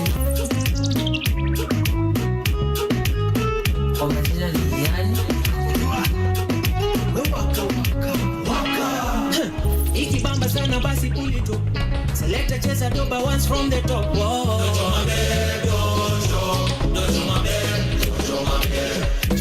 Speaker, we must it up. Fire, we light it up.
A nice round of applause for the Rambolo dancers.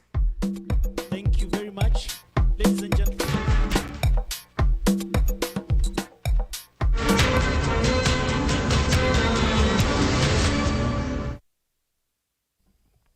Na sasa mpenzi mtazamaji, karibu tena ndani ya KUTV Art and Culture Monday, na kila siku ya Jumatatu tunahakikisha kwamba tunakuletea msanii wa sanaa, mwimbaji. Leo hii tuko na Megastar Africa. Megastar Africa ni Afrofusion artist. Afrofusion artist atakuwa anatuelezea Afrofusion ni nini by the way. Unajua nyimbo za tu Afropop, Afrobeat, vitu kama hizo za Nigeria. So kuna Afrofusion. Hii unapata tu hapa Art and Culture Monday ndani ya KUTV. Let me not talk too much, na ni allow the biggest star in East and Central Africa. Megastar mwenyewe ni star. Before I introduce Megastar, ni aje? Kupua. Imekuaje manzee? Thank you very much for coming to KUTV by the way. Welcome. Hebu tuambie Megastar ni nani? Megastar is an Afropop, Afrobeat, Afrofusion, anything Afro relates with Megastar. Yeah. So Afrofusion by the hizo nyingine najua, but Afrofusion kidogo. Hebu tueleze Afrofusion for the benefit of our viewers. Ni style gani? Is it a new style in Kenya? Is it being done in Kenya so much? No.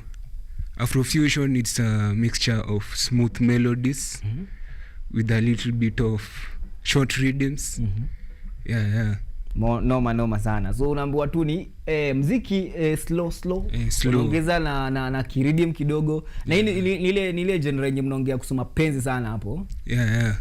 Shida ya mapenzi ni gani? Wanasema mbona wasanii wanapenda kuimba nyimbo za mapenzi sana? Wanavunjwanga roho ama ni through personal zinakuwa events zenye zimehapenia mabeshte then hata nyinyi mnaamua wacha tuimbe hii mapenzi. Juu nikisikiza hizi ma heartbreak songs naweza ingia hata kwa depression juu wale mnalia. What's happening with the wasanii? As you see with music, you see what relate with people because you are not singing to yourself, you're singing to others. So you must sing what reflects to the community, what reflects to the social surrounding. Yeah, that's what music is. You're not doing it for yourself, you're doing it for others. Interesting. Tuongele Megastar sasa from Megastar ame grow up from area gani by the way? Nimegrow sides za Makadara. But really grow back.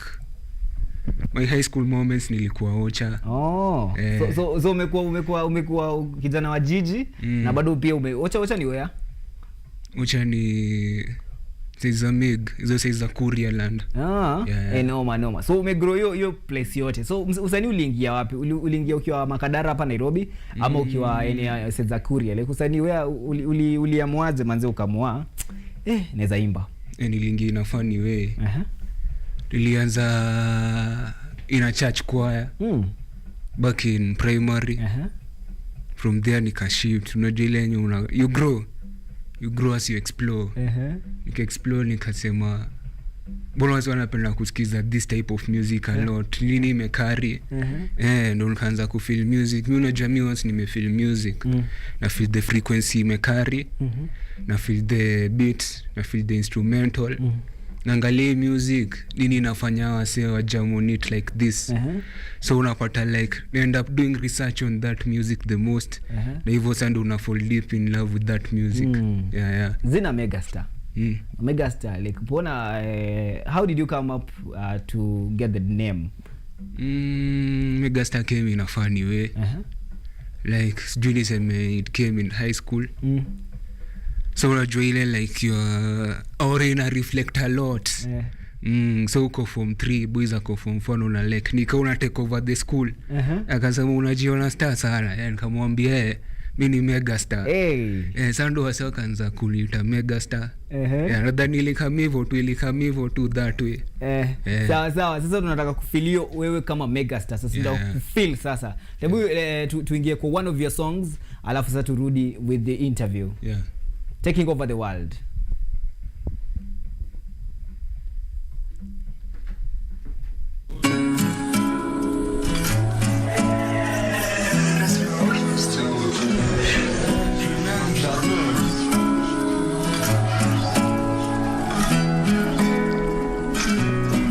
There's nobody who can love me well than you, mommy.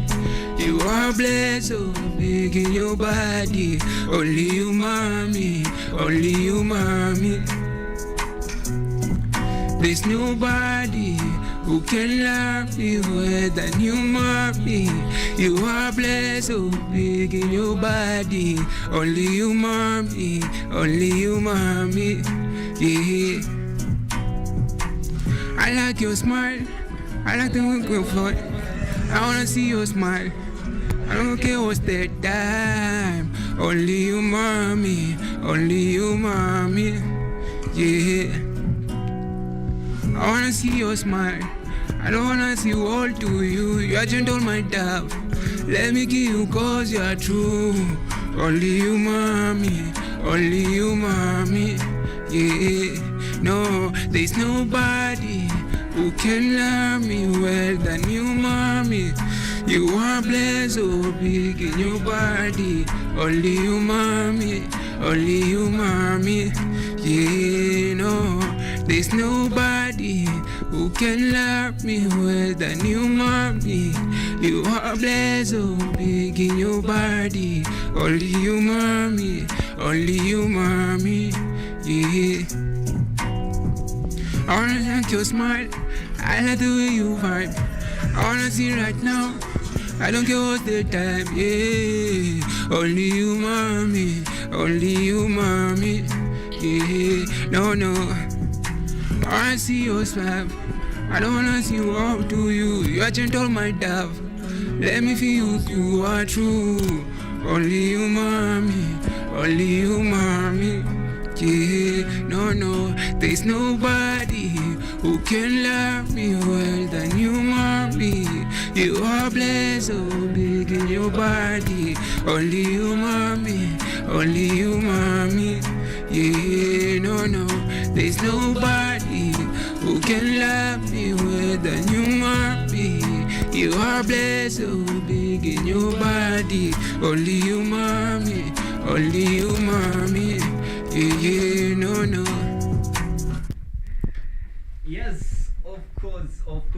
Wazee, there's nobody, it's only you manze, only you manze. Megastar mwenyewe. Megastar, hebu tuambie inspiration ya hii song ilikuwa gani?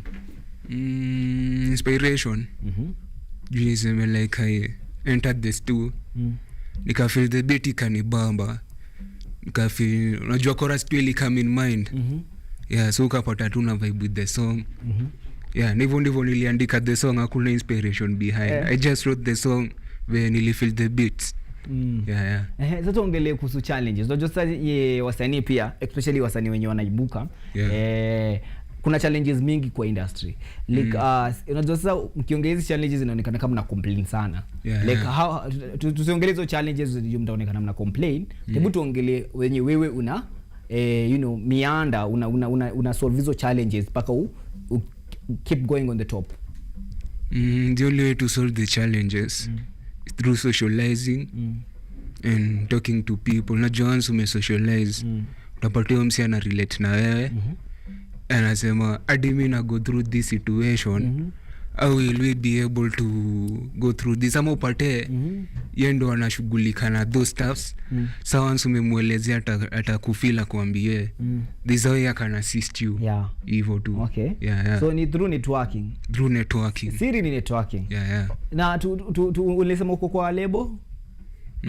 So first jingia, cause I'm not saying in label that much. But nikaona people who look what I do. They observe my quality. Wanna make sure ni maintain the quality, hadi quality ishuke. Like kuna kitu inaitwa gatekeeping, hiyo siwezi sema huku. But iko. Naona nini aje, like how do you manage hizi issues zote, especially kama kuna gatekeepers?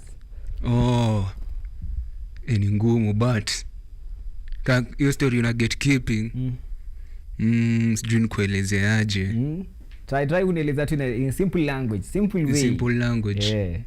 Like so unapata ni ngumu artist apate. Unaona this upcoming artist is so hard afike top because of the gatekeeping in our Kenyan industry. That's unapata most millennials wana stay kwa game a lot despite kuna majority of artists who down. Like unapata ni ngumu kusupport this low artist because wanaona like watawachuja kwa game. It's true. But kuna hiyo issue ya una find out kwamba like ukiangalia mainstream artists ni kama 10 hivi 15 but then kuna so many underground artists, so una realize mbona underground artists hawaendi on the top, so unasema kuna gatekeeping huko na vijana hawataki kutoka game. Pay gigs unapata the youth they can't have.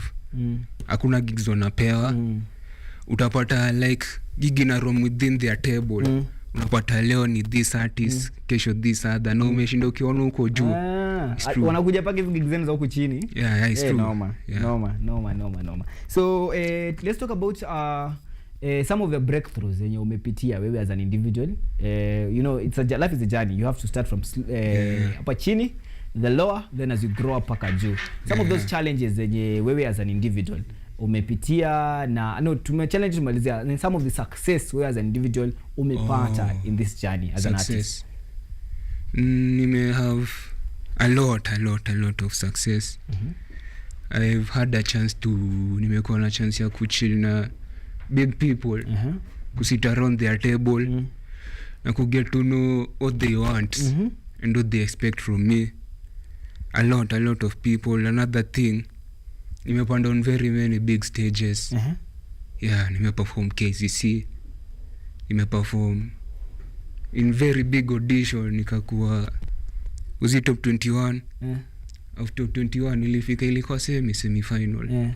Yeah. Na feeling hiyo success yote, feeling imekuaje, especially kuperform place kama KCC? Uko ni kwa dosi. Yeah, exactly. Sijui niseme like your time unaona ni normal jumezea performance. Yeah, but it was a best experience to meet new people, to socialize, to chill on their table. Chill on the table, yes. Yeah, to me it was a great experience. Na music yako iko all round. Inaweza fikia vijana wa mtaa, side za Kawangware, Kayole, but pia inaweza reach out kwa hiyo audience yenye ime relax. Yeah. My music anyone can listen. Music is a universal language. Msaki wa Pakistan anaweza sikiza. Msaki wa China bado atasikiza. Music is how you make people feel through the frequency, the emotion you give them. Jodo niko sure kuna instrumental ukisikia hivi. Unasema instrumental inanipia certain, kuna instrumental ukisikia una feel kulia, kuna instrumental ukisikia una feel kujam. Music is a universal language in short. True. Yeah. Na umeongelea kuhusu stuff na nikakuja kwa themes una address but napenda venye unaroga na Kingoso. You see, English is a universal language, ina reach out to many nations out here. So tebu tuingie kwa themes zenye una addressing na muziki yako. Theme of love. Another theme ni theme of suffering. Most youths wanna go through a lot. Theme of unity. Yeah, you love, kila love wezi sema kuna unity. Lazima kuwe na theme of love, ndo kuwe na theme of unity, ndo kuwe na theme of peace, ita solve theme of conflicts. So at the end of the day manze unaangalia mental health pale. Yeah, mental health ya msee. Exactly. Unaangalia manze pale. Thank you very much Billy. Unajua mtu anaweza kuwa pale chini amevunjika roho, amevunjwa roho. Sijui kwa nini young people mnavunjana roho. I ask myself that question. Uamuke tu uvunje roho ya mtu, it's a very bad thing. So vitu kama hizo, but you guys mna address through hizi songs zenu. Okay, so tunataka kuingia another performance, but again before hizo performance tupige kwa hiyo performance, tebu tuingie kwa collaborations zako manze. Umefanya kazi na wasanii wengi. Umesit now at the big table. Any future collaboration before tuingie kwa the next song? Future collaboration zitakaa mtu vona usijua juu. Sisi sema ziko, but zitakaa when the right time comes. Ziko, sio time focusing. Najua like wezi ruka kwa collaboration if you yourself ujajibuild kwanza. Watasema umedandia career ya someone. So first of all jijenge kwanza, ufocus on you first, then once umefika on that place una feel like unaweza collaborate na mse, you can feel free now sasa mpige collaboration. Toxic lyrical sasa mnasema mtaki hizo collabs, sijui kwa nini hamtaki collab. Si eti hatutaki, but jijenge kwanza, time itafika.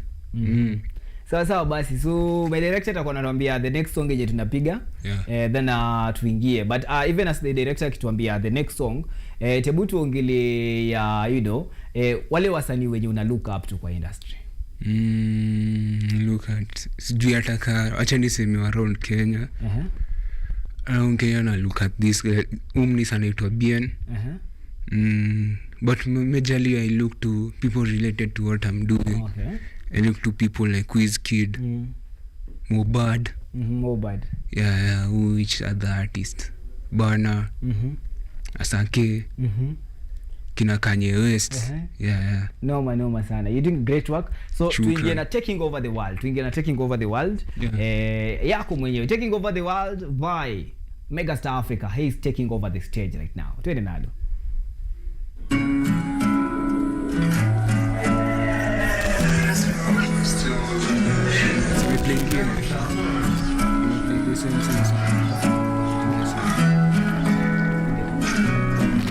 There's nobody who can love me more than you, mommy. You are blessed so big.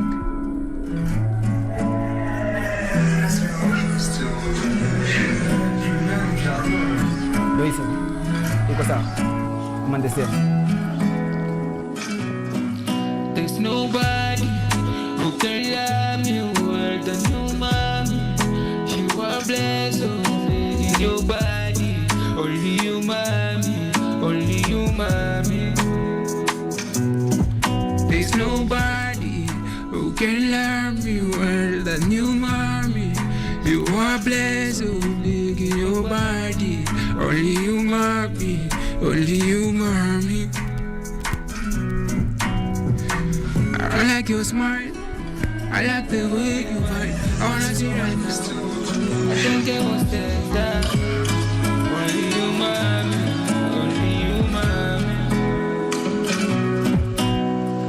I wanna see your love.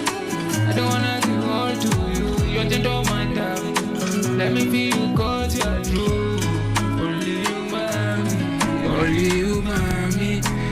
Yeah, no, no. There's nobody who can love me well than you, mommy. You are blessed, oh, big in your body. Only you, mommy. Only you, mommy. Yeah, no, no. There's nobody who can love me well than you, mommy. You are blessed, oh, big in your body. Only you, mommy. Only you, mommy. Yeah, no, no. I like your smile. I like the way you fight. I wanna see your smile. I don't care what's the time, yeah. Only you, mommy. Only you, mommy. I wanna see your love. I wanna give all to you. You're gentle, my dove. Let me love you 'cause you are true. Only you, mommy. Only you, mommy. Yeah, no, no. There's nobody who can love me more than you, mommy. You are blessed, so big in your body. Only you, mommy. Only you, mommy. Yeah, no, no. There's nobody who can love me more than you, mommy. You are blessed, so big in your body. Only you, mommy. Only you, mommy.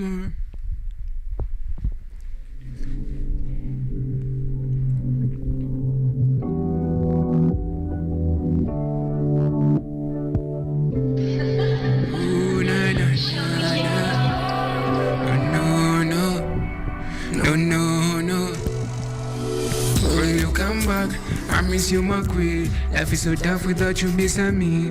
I need my woman, come and chill with me. Yeah. When will you come back? I miss you, my queen. Life is so tough without you beside me. I need my woman, come and chill with me. Baby, I need you in my life. I need you, baby, by my side. Without you, life is so tough. It's so tough. Baby, I need you in my life. I need you, baby, by my side. Without you, life is so tough. It's so tough. Yeah, when will you come back? I miss you, my queen. Of course, but this is mega star. You can see the star in him, but this guy is a star. Alisema hiji na mega star, by the way. Alipata after pale high school, kuna mtu alimdoubt. Akamwambia wewe ni nani? Kwani unaniweza? Akamwambia manze, ujui mimi ndo the mega star. So after ametoka high school akarelease manze anaweza imba ngoma zenye ni Afro fusion. So akaona yeye ana connect Africa. Ha connect tu shule yao. So akasema hii mega star wacha tuongeze na Africa hapo kando. Ndo leo hii manze tuko na mega star Africa, one of the biggest promising artists here in Kenya. By the way niseme ametoka Kenyatta University. So one of those things yenye lazima tuambie manze, Kenyatta University is a home of talents, a talent hub. Yenye lazima uenjoy whatever you see. Let's get back to Megastar. Megastar manze, some of the projects zenye umefanya ni hizi zenye umetuambia. Any future projects Zinakam. For now I'm working on an album. The body is Japanga, but so far we call more than 10 songs unreleased. More than 10 songs unreleased? Yeah. Hey. No. It's released soon. So soon. Yeah. Nile like I'm trying to find out. You can't release a project without a strategy. Yeah. So I'm trying to find the perfect strategy. Then I release my projects. Yeah. Sawa. Kuna some of the songs zenye umetupea hapa, kuna When I See You, alafu kuna Work. Hizo sijui kama utaturuhusu tuzicheze, perform them. Ziko kwa my streaming platforms, ziko Audiomack. Lakini hazijatoka vida. So hizi songs ukiziandika tuseme ile Only You Mami umetuambia venye nini, but kuna song yenye tunaicheza pale tutaicheza tena. Hebu tell us ukiandika hizi song, what was the inspiration? Most inspiration. Actually, inspiration inaanzia from within you, then from your surrounding, them from your thoughts. Yeah, so even if inspiration no work, so within you is what you're feeling inside. Within your surrounding is your environment. Is ukipata cool environment utareta smooth melodious song. Ukipata a hectic surrounding utaandika noisy music. That's how music is. Most of the time nakona KU. Yeah. Bedo unafanya course gani KU? Economics and statistics. Economics and statistics. Economic and statistics, by the way. So he's a very serious individual, man. They're doing a serious mathematical course. So tebu tuonge most of the time nikikupata it ni area ya shopping center, napata umetulia uko na headphones zako. So that's where your creative process inakuwa. Yeah, creative process begins from your surrounding. Yeah. Actually niseme from within you. Then you come to your surrounding. So hizi song ukuangi na manzi tu unamwimbia unasema no ukuangi na manzi unaimbia zituseme tu kweli ukuangi na manzi pale unakaimbia is what I listen to then I reflect it through my music. Okay, whoever is lucky is very lucky to get this vibe. You know, Afrofusion. Tebu tuongele kuhusu technology. Technology is one of those things that ina change. Ningependa kuhear your thoughts because sasa hivi tunaona kuna AI. AI imekuwa threat by the way. Unajua siku hizi naweza ingia pale kwa app ya AI ya music niunde ngoma yangu. Niunde lyrics, hata inaweza generate lyrics ama nikiwa fit na lyrics niandike, then kama nichague genre yangu naweza imba, inaweza kuwa Afropop, Afrofusion, ikuwe R&B. So ni kitu imekam. Nyinyi wasanii amoni kama ni kitu inawasumbua ama inaogopesha? One thing about AI is killing creativity. So the best thing, be you, sing what relates with you. Don't sing things because like when we make song with the AI, your song what I feel that personally you won't feel it because like music is frequency. Music is what reflects. It's not what you find through media. Yeah, music iko so much deeper that you must think what you're writing. Tutafikia pahali yenye wasanii mtakuwa mnatumia AI, like mwache kuiogopa, mwanze kuincorporate AI in your songs, kwa harmonies maybe useme kwa music production. Kwa production. But in music writing usiwahi tumia but kwa nini ndio your song iko production? Unajua labda kuna vitu zenye kupata hizo kama hizo some instruments zenye unataka na ni ngumu kuzipata kwa sababu ya the work yako, ile hizo machine zenye uko nazo maybe hazina hizo melodies uweze fanya some things, but ukiincorporate kwa AI then uweke kwa production inaweza kuwa noma sana. Na mtakuwa mna produce ngoma noma according to more than wenye mna produce hii.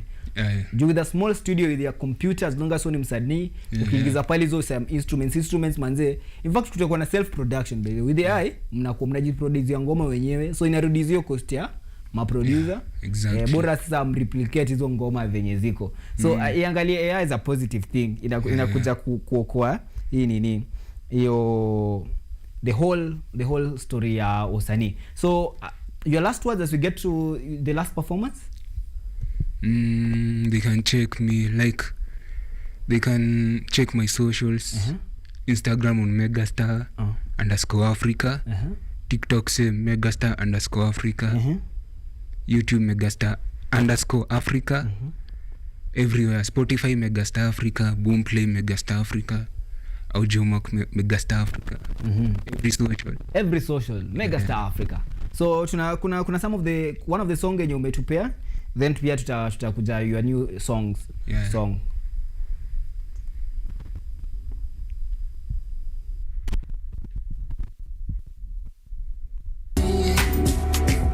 When you come back, I miss you, my queen. Life is so tough without you beside me. I need my woman, come and chill with me. Baby, I need you in my life. I need you, baby, on my side. Without you, life is so tough. It's so tough. Baby, I need you in my life. I need you, baby, on my side. Without you, life is so tough. It's so tough. Yeah, when you come back.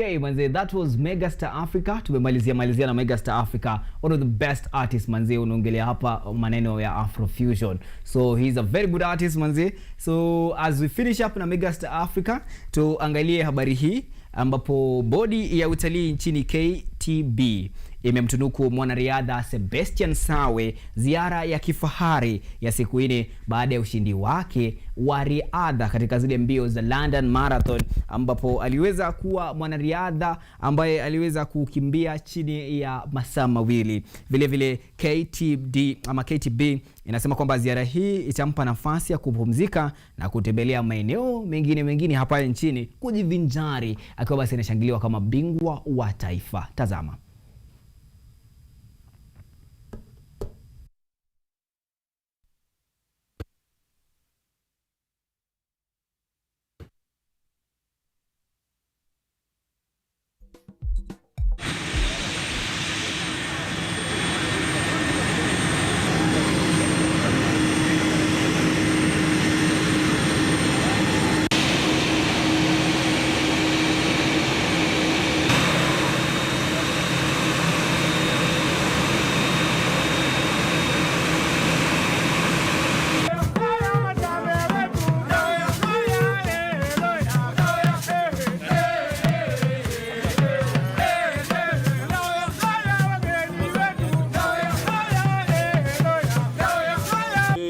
Very special occasion, and we are all... He has elevated Kenya on the global stage, flying our national flag higher at an international platform, and the government extends through Magical Kenya a fully paid holiday for Sawe and his family to any destination of his choice within Magical Kenya. So Kenya aims to leverage its sports icons to boost our country's global profile and to position the country as a natural fit for sports tourism.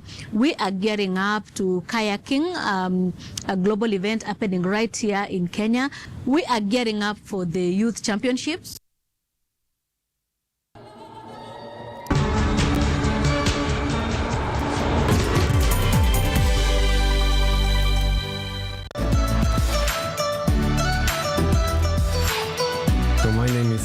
I'm Associate Professor in the Institute of Philosophy of Jagiellonian University in Krakow, Poland. And I'm the main coordinator of the Cafe project, which is being here hosted by Kenyatta University. My name is Eva Hudoba. I am a project manager in this consortium. Keep watching cutting edge research at Kenyatta University Television. We treat and treat again. Healing releases again. Yes. What do you mean by premium version? Zile files ndio na huko ndani. I'm telling you, this hospital is not what you think.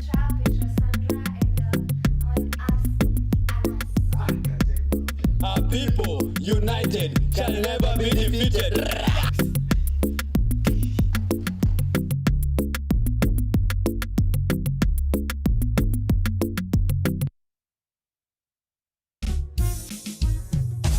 When you look at the topic that we are breaking down today, perhaps from your end, where do you pick up from when you look at this topic particularly? Great. Thank you so much for this question. I believe that from the recent reports, the position where Africa is as we stand is a very, very delicate but very interesting position, because previously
I think this specimen belongs to Kingdom Animalia, class Arthropoda, phylum Insecta, order Orthopetra. Buda, utajiuma ulimi. When I'm oozing wisdom, the best you can do is by paying attention. Na kama sina ganji. You know, I think binomial nomenclature was a very good invention, but I think it needs some revision. Kone ni mock exam ama 2010 constitution. There's a very big similarity between the constitution and binomial nomenclature. Shika. What are the contents? Coffee. Well, coffee alone cannot do a man's job. Mediation calls for more. It reminds me of a certain Luo musician who went to ask for forgiveness from his in-laws carrying one goat. Abiro gidiela chiel, abiro. Hey, abiro gidiela chiel, abiro. I'm sorry guys, I'm sorry. Buda ulikuwa una banja nini kuhusu binomial nomenclature? Yes. Now, why is the grass in grasshopper constant even when the grasshopper moves to a different habitat? You know, we should have things like leaves hopper, flow hopper, sand hopper, coffee hopper. Ama tuziite grace. Mbona? Juu ziko hopeful that siku moja zitatoka kwa grass, like kuomoka, like from grass to grace. I think you need a coffee. I prefer tea. Or man, I'm not your age mate. Hey, tuliene bana anajaribu kupanga jackpot. Oh, hey. And why is it called jackpot, baby? Sasa, after a long day of work and no play, Jack was so dull. So to keep him engaged, Jack was given a pot. You see, just like any other pot, like a water pot or an air pot. Na Adani alipewa for free. So his job was just to put money inside the pot. Like every day he decided to put money inside the pot. So that is why it was called a jack pot, because it was Jack's pot. Hey, kwani umekasirika venye nimeinject? Sidhani.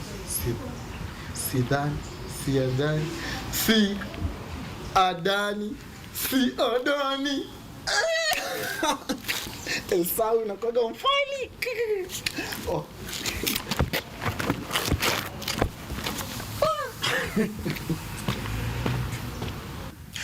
Yeah, hiyo tunaweza organize but at a price. Lazima uongeze kitu kidogo. Si hata unajua hii ni njia kitu kidogo. Usijali. Hiyo ni private, inpatient inakuwa expensive, very expensive. Mlete huku kwangu. Na sasa utafanyaje? Unajua uko insurance I work. Mimi nitahakikisha bila kushift. Ako sawa. Good morning. Sorry, afternoon. You know I'm using my Italy.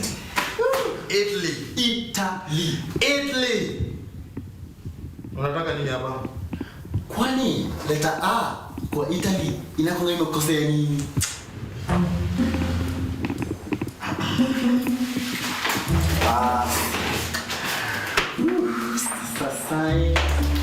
Sign here. Yes.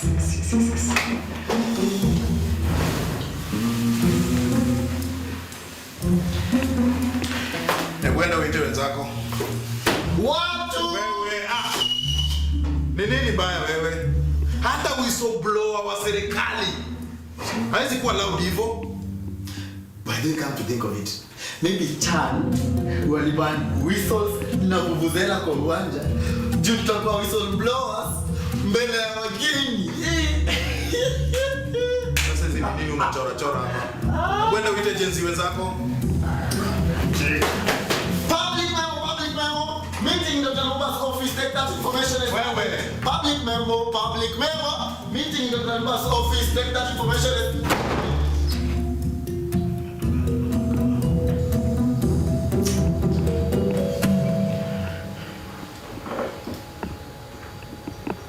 Sorry, interruption kidogo. Nilikuwa nakwambia nitahakikisha ako sawa. So the problem is not the state. The problem is you people who do not know yourself. Defend your point, bwana. Are you even a Gen Z? No, the problem with you people is that you fear facts. You listen to Manyora and other substandard political analysts instead of fishing for facts from modern manuscripts like the Constitution. Yanko, jibu tu swali. Well, according to the Penal Code 14, Chapter 2, Act 1 of the Kriegler Report on the 2007 election. That information is urgent. Public memo. Meeting Dr. Lumumba's office, take that information as urgent. Onger. Just when I was giving these people civil education, that's when you come here with your baby neno. Public memo. Meeting in Dr. Lumumba's office, take that information as urgent, sir. Public memo. Meeting Dr. Lumumba's office, take that information as urgent. Public memo. Where? Lambo. You are also going. These people.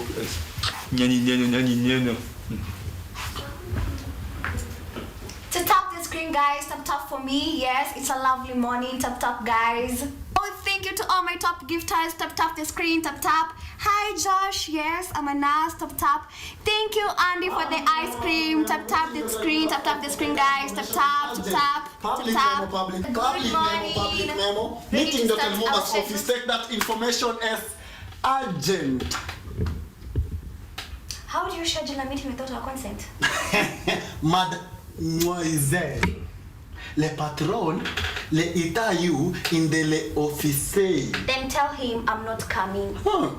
Say no more. Oh, tap the screen, tap the screen, guys. Tap. Thank you for the rose. Thank you. Tap the screen, tap. Thank you so much for the likes. Tap the screen, tap.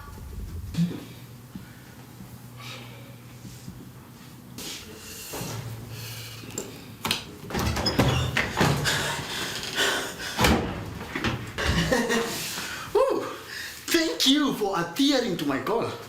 But behold, Daktari, I carry with me a message of defiance from one of your troops. She is here. Everyone is here.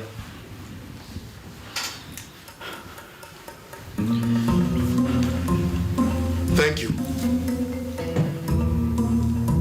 We are expecting a patient who is in dire need of blood.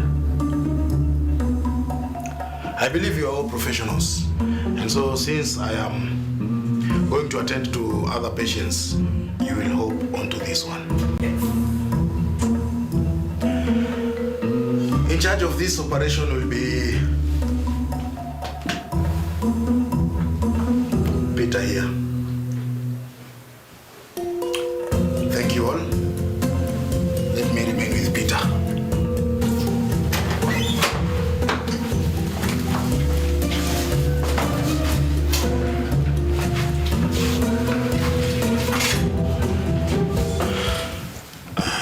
Peter, najua utaniangusha kwa hii. Nimepata another job from another private hospital. I can't let it go like that. Nitakutumia doa yenye utatumia kupata damu from the blood store. Alafu yenye tabaki utajisort nayo. Si hapo tuko sawa? Si. Peter. Manze usiniangushe. Sawa.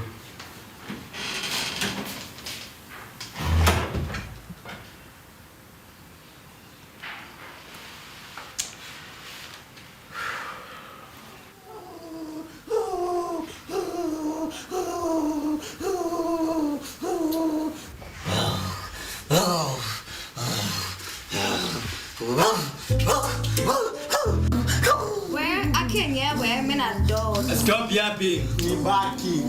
Understand the subject first. Kai, really? Guys, what can we do about him? We need to intercede. Huyu hapa hata maombi yezi msaidia. Huyu ni Belzedo. Bullshit. Stop it with your insults. Tafuta suluhisho.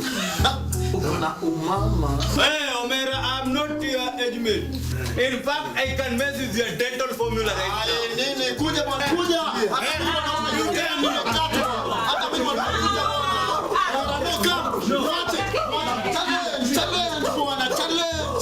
mwache bwana. Nini? Majembe. Kwenda.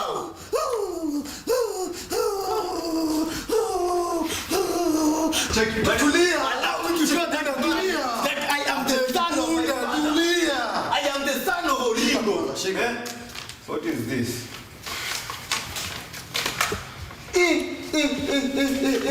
Bwana, kwani umeshinda gulu ya Jack kwa bet? Ay, kuna unaongea Kiswahili. You know, sometimes it's good to speak good Swahili and shame your ancestors like Ramogi Ajuan.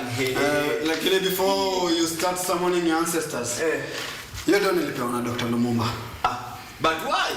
This is a corruption free zone. Alinipatia niende nichukue damu kutoka kwa blood store ya huyo patient. And you brought the blood and you still have the money. Or you did better trade. Si hivyo buda. Hiyo damu sikuchukua kutoka kwa blood store. Don't tell me you donated your own blood. And the way your blood is intoxicated with the nicotine booze. Buda, tulia. Hiyo damu nilitoa kwa mzee wa Mtura. Na ni kama ile kuanga ya dogi.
Na karibu mpenzi mtazamaji kwa mara nyingine, tupo ndani ya Art and Culture Monday. Art and Culture Monday mpenzi mtazamaji inakuletea magazeti. Pale awali tulikuwa tumeyasoma headlines za Kenya na pia za headlines za kimataifa, lakini sasa tuko na mchanganuzi wa masuala ya habari na magazeti. Mwiti Benjamin mwenyewe huyu ni kijana ambaye ametoka katika kundi cha wanafunzi ndani ya chuo kikuu cha Kenyatta Kondradhi, inaitwa Siaya County Kenyatta University Students Association. Karibu sana kaka. Nimeshukuru sana. Thanks for your invite. I'm called Benjamin Omondi. I'm from Siaya County Student Association, Kenyatta University chapter, and also I couple up as the constituency youth assembly from Ugunja constituency. I'm also a student at KU. I was taking forensic science yes, as a course. So I'm glad to be here. Karibu tena sana. Yes. Uko which year? Niko second year. Second year? Yes. Second year na already umefika huku. Congratulations. Very good. Yes, congratulations. Tuangazie katika magazeti yetu ya leo. Naona katika gazeti la tuanze na The Standard, gazeti ambalo limekuwa very vocal speaking about Kenyan issues. Kwa headline ya The Standard wanasema Ruto's bogeyman. Yeah. So wanasema kwamba president the former president Uhuru Kenyatta has been vocal currently mambo ya siasa. Then sasa tumekuja kusikia watu wa Ruto wana feel Uhuru is participating in active politics. The guy should have retired. Venye wanasema kuna venye wengine wanasema watapeleka mswada leo bungeni ama this week bungeni ku make sure that Uhuru does not enjoy hizo marupurupu zile compensation zenye alikuwa na kula za retired president, kwa sababu inasema hiyo provision for you to be paid you must you must not be in active politics. Hebu tuambie, what do you see about this issue kaka? Yeah, so swala la Uhuru Kenyatta about also the Mount Kenya region and also the previous kama rais wa Jamhuri ya Kenya ambaye anafaa kwa sasa anapumzika after kutoka mamlakani na mrengo wake katika siasa. one, tunafaa bado, you must acknowledge that former president Uhuru Kenyatta is still the party leader of Jubilee. And his intake still plays a lot in the politics, especially the Mount Kenya region. As he used to be the backyard, Mount Kenya region has been a backyard for this country, and is as always a determiner of where the kingpin also, who will take the state. So about President Uhuru Kenyatta, the former president Uhuru Kenyatta, the son of the Jomo Kenyatta, now in the limelight, and also Standard as Nini spoke a lot about him, and also the current affairs with the Rutos, people going to the state, to the parliament, and making some provision and privileges as he get into it, that they fear his allies as soon getting back into the state. And so they need to find ways on how they could mitigate and revoke back their friendship so that things could be better. And also wanasemanga, you only become successful when your predecessors are succeeded.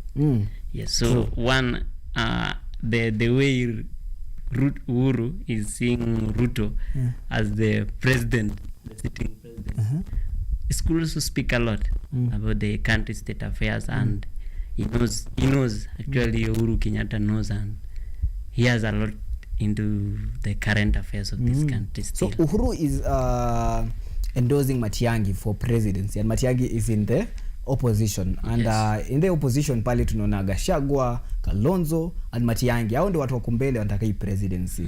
Let's talk about their candidacy. Wewe, Gachagua amesema yeye he's fit. In our news leo we've talked about Gachagua saying that he is the man to watch, because even his DCP, friends and colleagues and his people wa DCP are saying that if there's anyone who is fit to battle Ruto man to man, it's Gachagua. But again, we have a technocrat, we have Matiang'i, who even Uhuru himself amesema Matiang'i, he's a good worker. Huyu jamaa kwa kazi namjua sana, but kwa siasa namjua kidogo.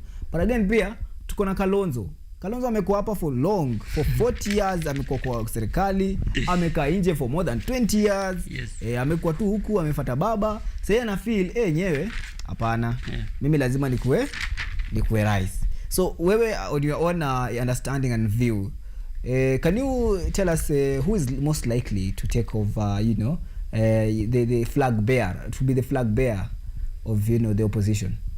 Yes, as you look at the opposition, still the alignment will still determine a lot. Ukiangalia about Matiang'i and Rigathi Gachagua, and I like the way you say it. Matiang'i is a good worker. Yes, and when you say about a good worker in politics, there's need for political acumen, but see in Matiang'i is into the execution. Yes, he's good in implementation, but now when it's come now to political acumen, and also there will be questioning of numbers. Yes, the block, how gonna block ngapi the block. Matiang'i is bringing in Kisii. Yes, but it will still be questionable about the Kisii, and also from Kisii you see also Maraga is championing, and that's why I was asking. Yes, Matiang'i. So there's issue of alignment. So then we come with the Gachagua. So about Gachagua is a complicated case. It needs to be handled very little. And now that now all eyes will be still on Uhuru Kenyatta. And that is what now the Standard has really set about.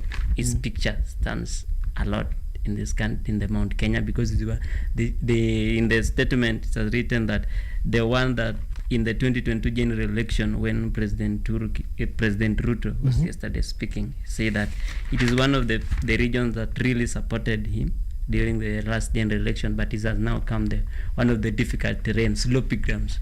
So mlima imeanza kuyeyuka. So the mantle is still on former president Uhuru Kenyatta. So we need to really check on this man, and it has really sparked a lot of debate, and all eyes are still on President Ruto is presently. So we are looking forward to this week, even the legislature. They have said tunaangalia bunge hii wiki nini kitakachotokea ama kitakuaje bungeni. Kalonzo? How about Kalonzo? Kalonzo has been shifting current party. It was this year that Kalonzo changed his party. So I doubt the candidate of Kalonzo from Ukambani. The people about divide is from Ukambani, and people have say he has been in government for a lot of years. Yes, he has been in government. So on Kalonzo, I'll not say much, but Kalonzo, I think they need to rest now, maybe. So I want us to get the context right. Yes. So Kalonzo was actually the only one left in the opposition after Baba Raila Odinga the late went to the broad-based government. But Kalonzo never, took up the space.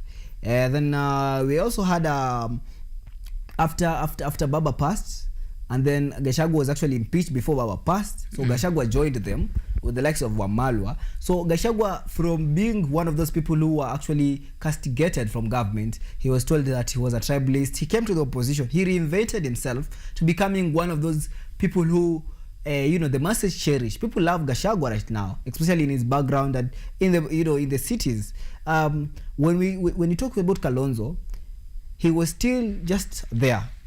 Because with Gachagua he came and he rose to prominence even better more than Kalonzo, because Gachagua came up with a new party and it's even prominent than Wiper. So then we have Matiang'i, who came from from World Bank. He came back. When he came back, you can see that Matiang'i is becoming quite a vibrant figure than even Kalonzo. So people were like, this seat has to be back to Kalonzo. But Kalonzo is not showing up. He's not taking leadership. He's not taking up the space, taking up the role. What will be wrong with Kalonzo, in your own understanding, respectfully? Yeah, so the question is still on Kalonzo. The reverse is true. So my take on Kalonzo Musyoka, so maybe he need to team up to do a lot of strategy on his own backyard region and his own people. How he maybe want to popularize his party, and that's one of the things that really count. That how many are you only alone? So literally you always see Kalonzo is like, you always come in every political front, his name always appears and suddenly he disappears, then again come back. So in relevancy, so he need to really come out and speak clearly and also speak to his people to know him what he want, and then the people now have good direction onto you, because you have said Gachagua comes when he was already when Baba left. So he was supposed to the one to now to take the mantle, because now the vacuum was created.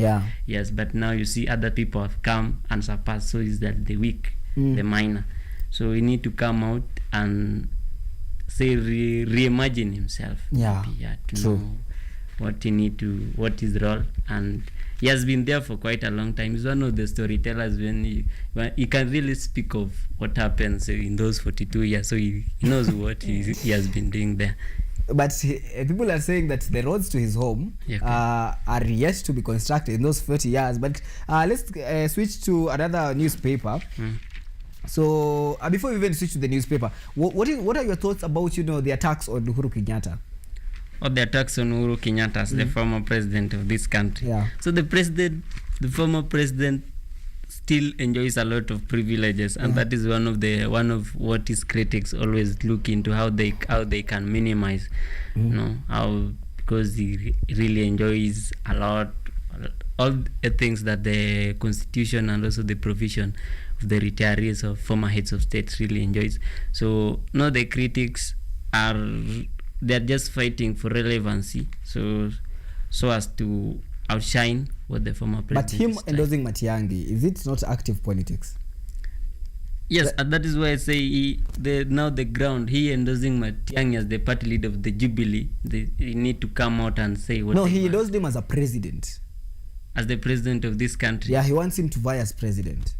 Yes, Kenya is a democratic country, so I think it's my Jubilee party, if they see that there is so much commitment in Matiang'i, then as one of the qualification of this during the general election is each party could just present their candidate to the Independence and Electoral Body Commission. Okay. Yes. So you're saying that Uhuru also is a citizen and he has his democratic right to endorse anyone. Yes. So as the party leader of Jubilee Party. Okay. He has all the right to. There's no need for him to be fought. His privileges taken away. Yes. Okay. And if only he undermines some of the provisions within the privileges, then the members of parliament, the parliament has that mandate to call him to order, and also the office of the former president still exists, and the government is aware of all those things. They can really shape up what need to be corrected, but not in criticizing through the masses.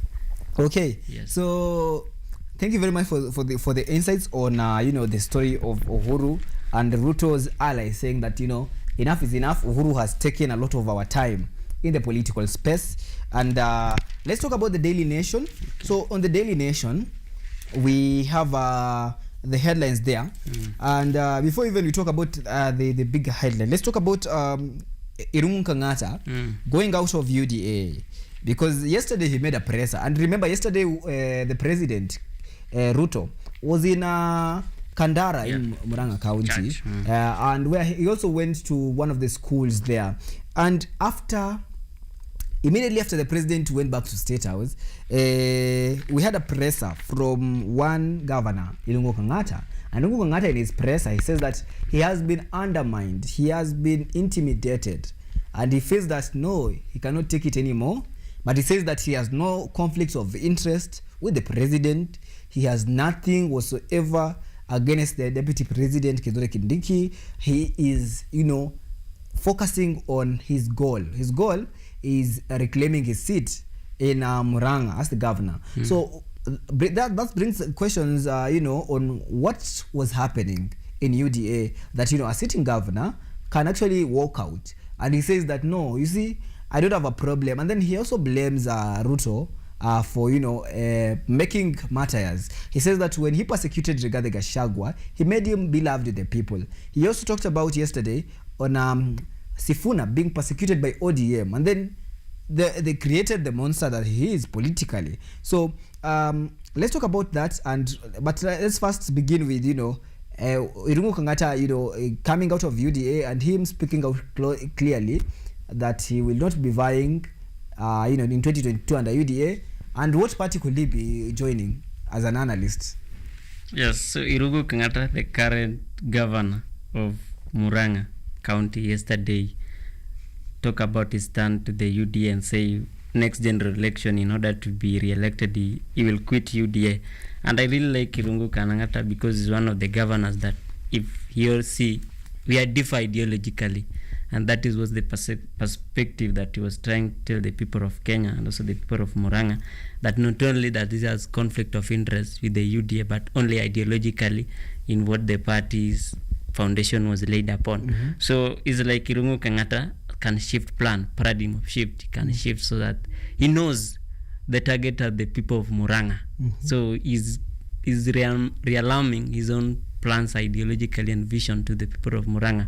So he has the right to, as a citizen of this country, and the right to even to be in any political party that he see an endowment to. He can, even if he's forming his own party in 3 days' time, he can still do that and just become re-elected by the people of Murang'a County. So he knows what the people want, and that is, he can really come out and speak. But you see, in Kenya, there's leadership and then there's politics. Yes. So for the betterment of the term, he could be a very good leader. Then now there's politics now. Yes. So is he really a good politician? So, but he's been writing good articles. In fact, it's called Kangata Irungu Mabarua. Yes. So he has been writing a lot of politics in the newspaper. I don't know if it's usually on the Sunday Nation. So Sunday Nation usually writes good pieces there. But let's talk about his dynamics. Yes. What are his options really? So we have DCP in the ground. It's listening to the people, and could they actually join DCP? Or people are looking. Maybe people are making assumption that maybe he'll ditch for DCP, which is now gaining relevance in Mount Kenya. So we need now to watch Irungu Kangata and his allies closely, so that we can speculate what is in his mind, and as the more events are actually will be unfold before 2027 general elections. Yes, and so maybe he may switch even to DCP or even Jubilee Party. Who knows? Yes, and even he can even switch to various younger parties that are yet to be born. Will he be joining in Sisi ndio Sifuna? Because you see Sisi ndio Sifuna, his options, but actually on you know, if we get serious about this thing, yes, his option is either Rigathi or Sifuna. And the Sifuna party has no you know, contact person in the Mount Kenya region. And Irungu Kangata was a schoolmate or a classmate of Sifuna, and they could be like-minded individuals who will actually sit down and, you know, champion for the third force. You know, we have the incumbent President Ruto, and then we also have, you know, they call themselves alternative government, the united opposition, and now we have the Linda Mwananchi group, which is really coming to pass, you know, on this matter. Could it be a calculation that, you know, the Linda Mwananchi crew is getting to Mount Kenya and through Irungu Kangata, and what are the implications of, you know, Linda Mwananchi coming to DCP?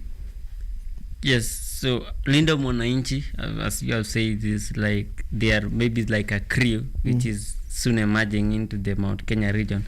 And guys, if people like Irungu Kangata can be found in such place, then this could be really a havoc to the future political parties landscape in this people of Kenya and the Mount Kenya region.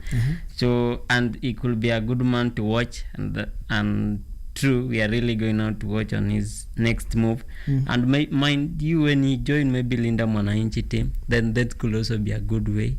Yeah, because the Irungu Kangata is one of the people that is believed to be strong in what he means, and I know he'll just find a good party, and best of good luck, maybe he'll still be the governor of Murang'a County next coming general election. But the issue of party, and as you have said, it's really a questioning in this country, and also as the general election is coming in Kenya next year, people need to align and be, because it determines a lot. And also when you say they have no conflict of interest with President Uhuru Kenyatta, Ruto. Yes, with President Ruto, yes. So it means it's still looking forward, maybe when focus can change. Maybe the party can rectify in what they have not yet done. Then kuna mind shift could be. But I believe in Irungu Kenyatta, in what he always means. Okay. Yes. He's a good leader, by the way. He has actually transformed his county. You know, when we talk about, you know, transformation, you know, how development must work. I think people should go to Murang'a. Yes.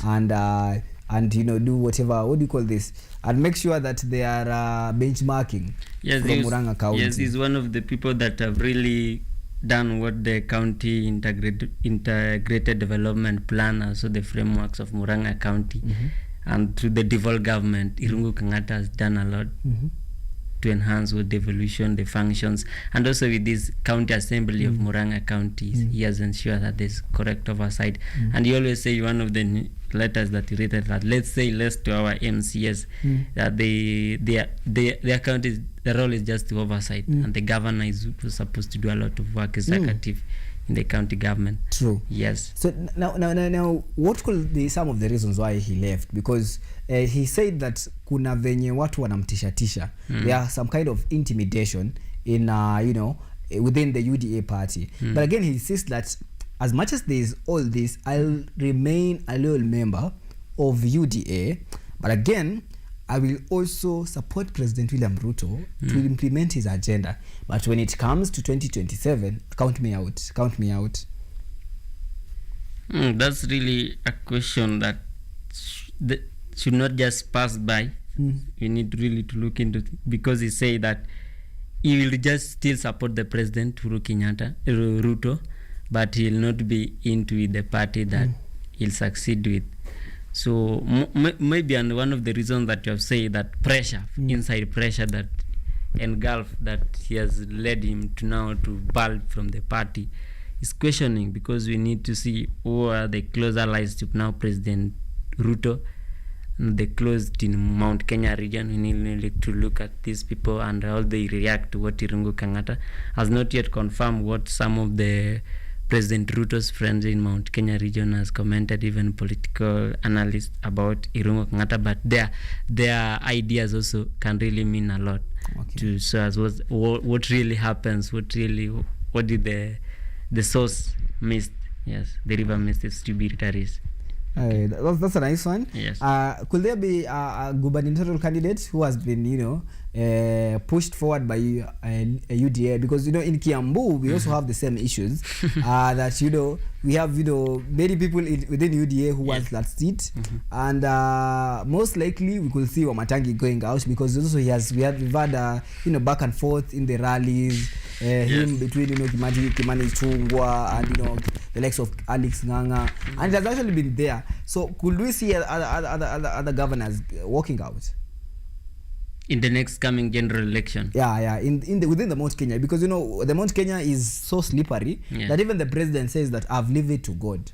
Yes. Yeah. Truly, President Ruto said that yesterday in the church service. It's Mount Kenya region. So you are asked if some governors are going to shape out maybe in the next general election, and if I may quote what you have said, maybe you are saying Wamatangi may shift also other people within the party now to emerge as the Kiambu.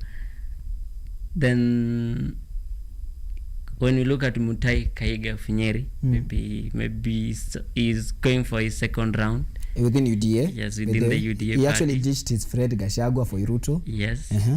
But he's a member of UDA. He's a member. He was actually elected with UDA. Yes, and he actually was seen, inclining towards DCP. Yes. But later, he now is back to with Ruto. Yes. So when you see Mutai Kaiga, so one of the person that may really looking into this maybe re-election of the governors in Mount Kenya region, again Mount Watch is Rigathi Gachagua with this DCP party, and how it's gaining relevance in Mount Kenya region can really affect these young or aspirants who are going to be opponents. Okay. Yes. So Gashagua's party, if it's DCP, can go into but really when you look at the by-election, it has suffered some losses.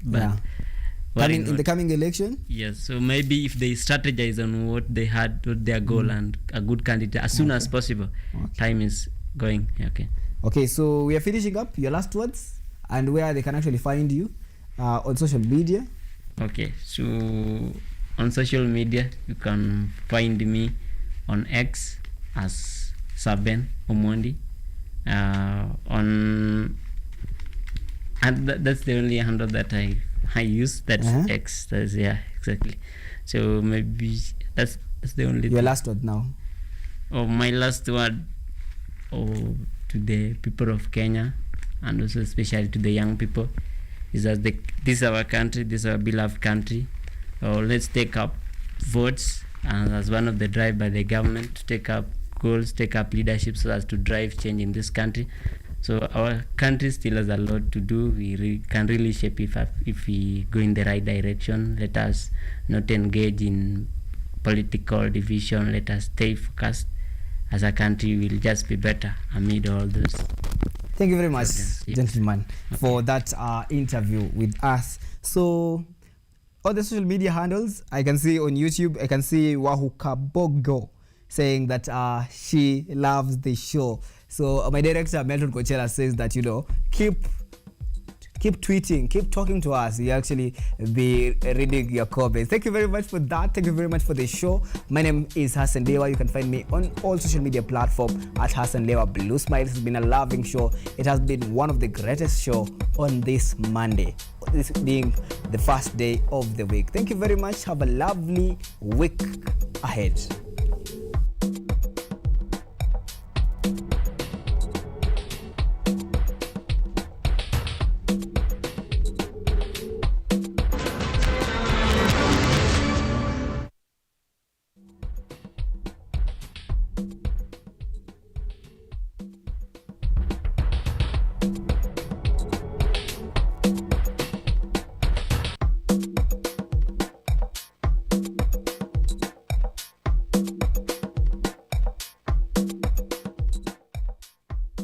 Siku zote